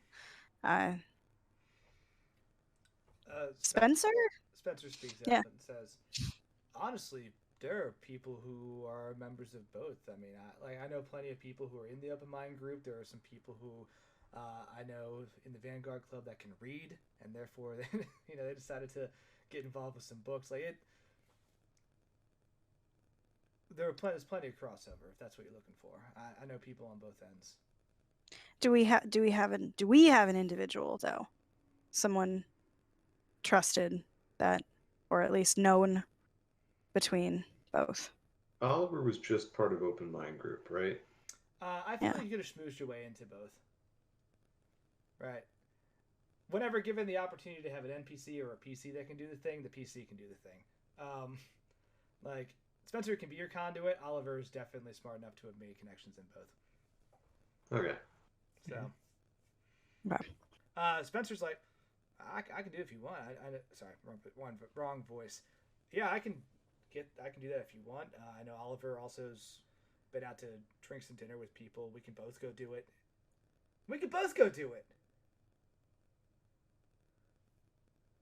Why not? Yeah. You and I kicking it with the high society people. It'll be a lot of fun. As he like straightens up his this really like awful looking off brown It's like coat. a jacket that he got out of the crate. Yeah. Needs to be soon. Before Before word gets out. All right. rumor Yeah, to needs to be. sleep for the next 11 hours or so, and then we'll start placing some social calls. Very cool. What I'll say is, as everyone gets their plan together, going to make some social calls. You rest. You'll be able to go back to full HP and MP, right? Because I don't think anybody took more than 15 points of damage at this point, right? Kelly might have, right? No, I okay. took 13 in that one hit. What about sanity? Mm. You're stuck with that for a while. Sorry. All It right. takes a little longer to repair. Um, I need Cecil to do me a solid. And no. yeah, roll power, please. Because I'm going to sleep, right? Going to sleep for a long time. I honestly thought about reminding you of that. I'm like, we'll see if he remembers. And lo and behold, it's fine. It's just free plot. I made it, Okay. but it's just a regular success. Cool. Nothing special. Awesome. You fall asleep. You were resting, right? During one of your longer times when you doze off, you wake up and you find yourself in a very familiar area, right? Kind of a. Let me ask this, because this is a good time to build some stuff. Mm-hmm. Tell me about the place where you learned and you're shaking your head no. I don't have to do anything you tell me to. Roll Go power on. again. No, okay, I'm kidding. That was 100. Oh lord. Oh man. You That's nice. power here. Yeah. Oh yeah. All right. Tell me when Cecil was with the lad. Mm. Where is a place in memory that is locked in there as like a place of recognition, right? Either a place with a very specific type of architecture or a very specific thing in that location that would jog a memory that would be lodged in there pretty well, right? Yes. I'm going to say like this happened somewhere in Ireland. When he finally he was asking locals about this old story, and then he had found historical texts that kind of mention it, and he was starting to make history and myth are one thing kind of connection, because that's what he did as a folklorist after the war. And there was an abandoned church that was built pretty close to one of those I don't know, one of those little mounds, kind of like burial mounds in Ireland. Yeah. So a little bit of the merging of two worlds, but the been abandoned, and it was basically a skeleton with a little bit of glass in it. And maybe there was an altar or something there, or perhaps it's beneath one of the mounds themselves, one you could actually walk into. That hadn't been super disturbed or anything, Okay. but deep in the country. I like this. Was that helpful? 100%. So you fall asleep and you wake up to the sound of a ringing church bell.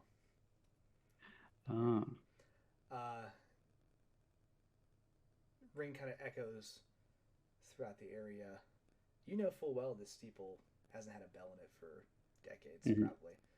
But nevertheless, you just hear this ghostly ring. Right.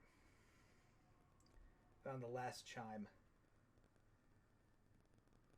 you hear a voice standing from behind that altar as you're standing by the pews. And it just says,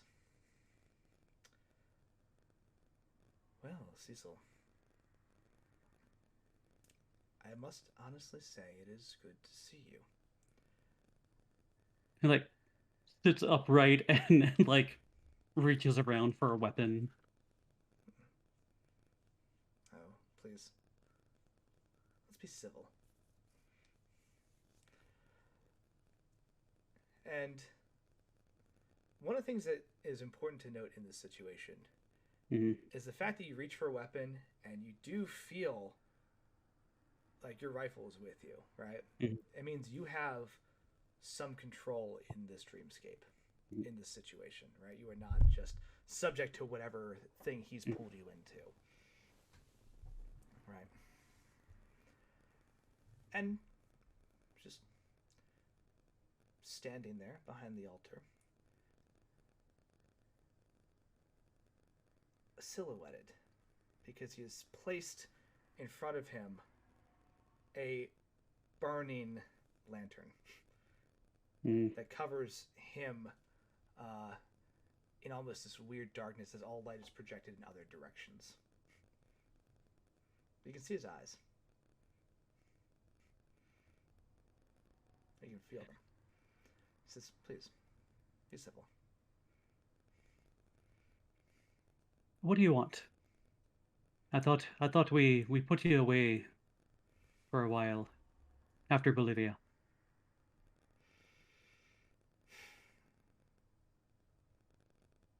The light fades a bit.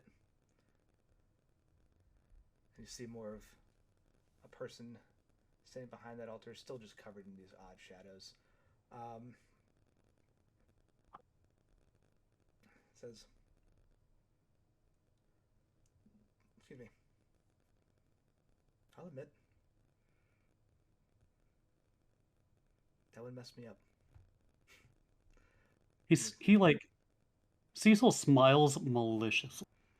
I didn't expect someone to take a bunch of gifts and throw them literally back in my face. Well, I'll let Oliver know that we did well. Oliver. Okay. And he says his name out loud. It's like a little ring of power. And like Cecil like curses himself, and he's like, not his full name though. Cecil, this conversation can be as long or as short as you'd like it to be. And he gestures towards the front doors of the church. Says, I meant what I said before. I am here to help.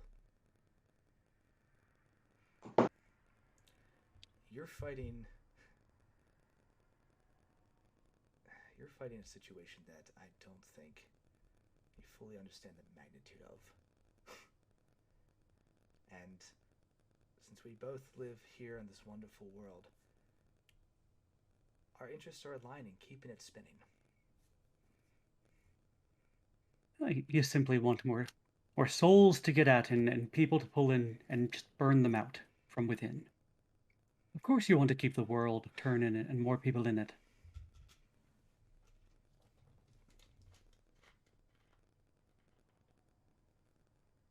Would you prefer the alternative?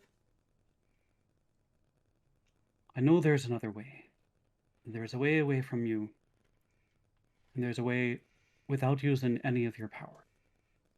There are plenty of people people themselves, if they knew about it, would want to save the world. We have enough connections as is. Very polite of you to call on me.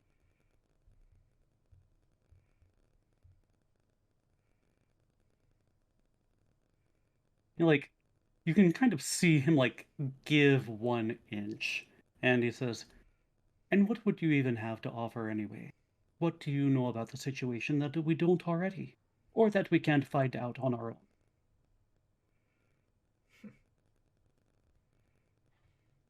Go on, tempt me.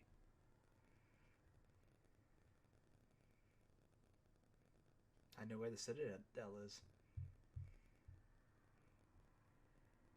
What, like old times? The thing that they're all searching for? The thing that they're in a magical knife fight over at this point? You work with me. You give me the things I want, I'll tell you where it is. Ahead of everyone else. And the thing worth remembering is I'm more human than they are, so I'm invested in making sure this world lives.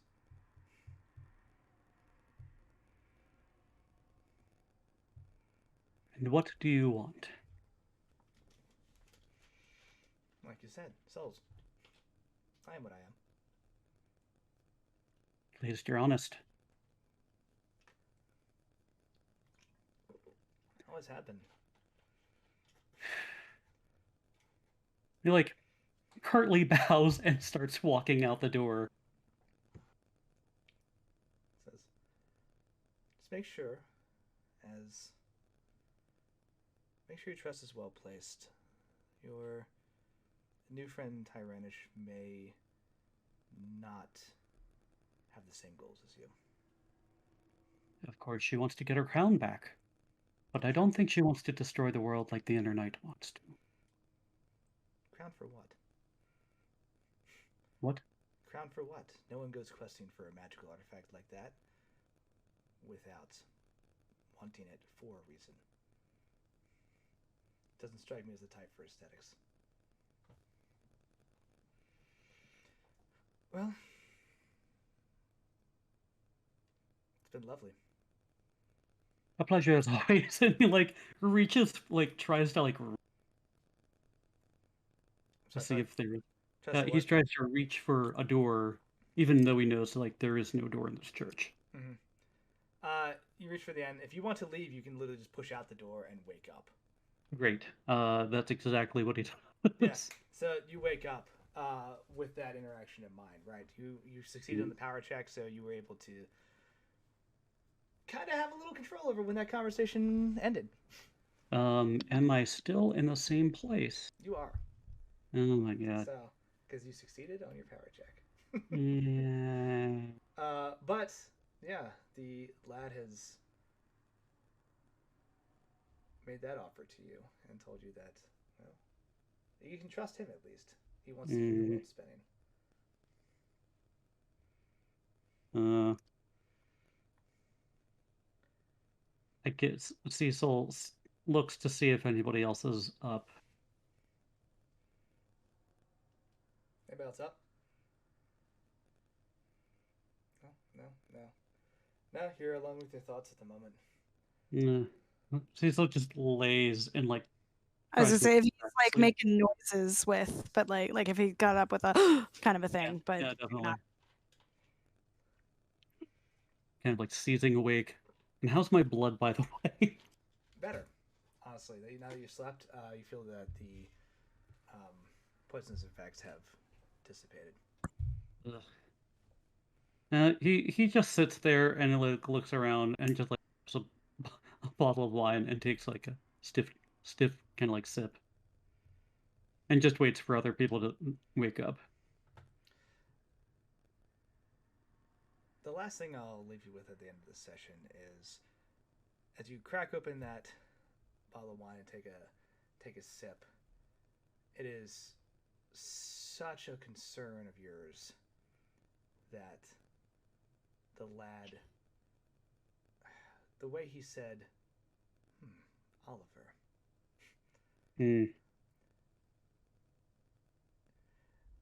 It's worrisome because you know what the lad is like, and you've seen what Oliver is looking for. That is a terrifying combination if it goes wrong. Now fight him. But with that, we will end this session here with a good solid rest and a good nice ending, right? Everyone's happy. Everyone's having a great time. And we're going to move on to Alabama next after making a few friends with some social calls. So thank you for all for hanging out. Again, this is also for the Surf Rider Foundation. So if you enjoyed the stream, feel free to please donate. If you are not able to donate, cool, just like and follow the channel. If you have Prime sub, that's always free money from Daddy B's us some stuff right to charity, which we can always use. And yeah, anything that helps just to support the cause, right? The next session is not happening on the 5th, correct? Mm. All right. What about the 19th? Is that good for people? I think That's so. actually like awesome Okay. for me. Anyway, Cool. hopefully for everybody else. We'll make promises. The 19th, we'll be picking up this game. On the 5th, we're going to be running a holiday one-shot. Details to come. I've got a concept. I need to figure out a system. I don't know. I'll figure it out like the night before. But gonna do some fun nonsense with that. It'll be cool. It'll be a fun little breakaway from Pulp, and we'll be back at it on the 19th. So, with that said, anything from the audience? Or sorry, from not the audience. The heroes! The audience is the real heroes here. That's true. The audience is the real heroes because we wouldn't be here if it wasn't for you.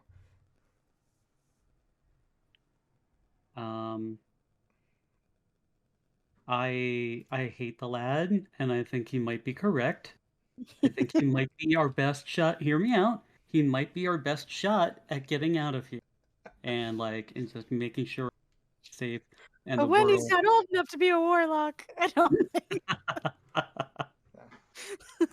come on. I know you don't trust him, but he makes some pretty good points. Yeah. I mean, look. Hey, Snake- at least he's not a snake person, right? Yeah. Unless he's a deep cover snake person. And like That'd be pure insanity.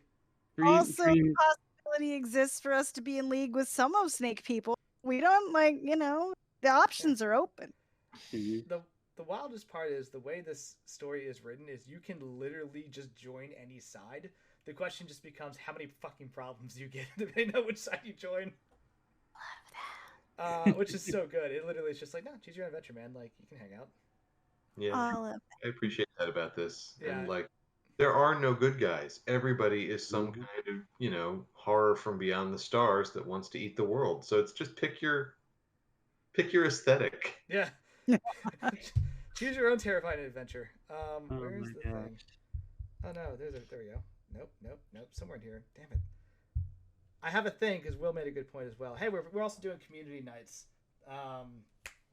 starting on the 6th of December. Lord of the Rings, and they start early in Pacific time, and I'm sad about that, but I will, still going to be there because, of course. Yeah. But I mean, they're like 3.5 hours long, so you'll got plenty of time to jump in. Yeah. So, but yeah, starting since December is the 20th anniversary of the Lord of the Rings movies. We're going to be watching them over the course of the first 3 Mondays in December. So the 6th, 13th, and 20th. We'll have a promo graphic go out, but basically 7 p.m. It's a Discord kind of watch party. It's not going to be streamed or anything. We're just going to hang out and enjoy those movies. So each one of those movies we're going to watch the 6th, the 13th, and the 20th. So we're not doing some like 9-hour movie marathon on a Monday. I can't handle that. I need to sleep at some point. But please jump in, have fun with us. It's super low threat. It'll just be a way to chill out and be in the community. So if you haven't done so, join the Discord. That's where that's all going to be. And that's all on my page. It's all on the Twitch channel, all that good stuff as well. So hopefully we'll see you there. Next thing on the queue is more Paradise Killer on Tuesday, and then into Nephilim on Sunday. I will not be playing Hollow Knight on Thanksgiving. I will be hanging out with my parents because I gotta have dinner with them instead of playing video games. So it'll be a lot of fun. Anyway, with that said, thank you all for watching. And I hope you have a great evening. All right. Happy Thanksgiving. Happy Thanksgiving. Okay. Bye.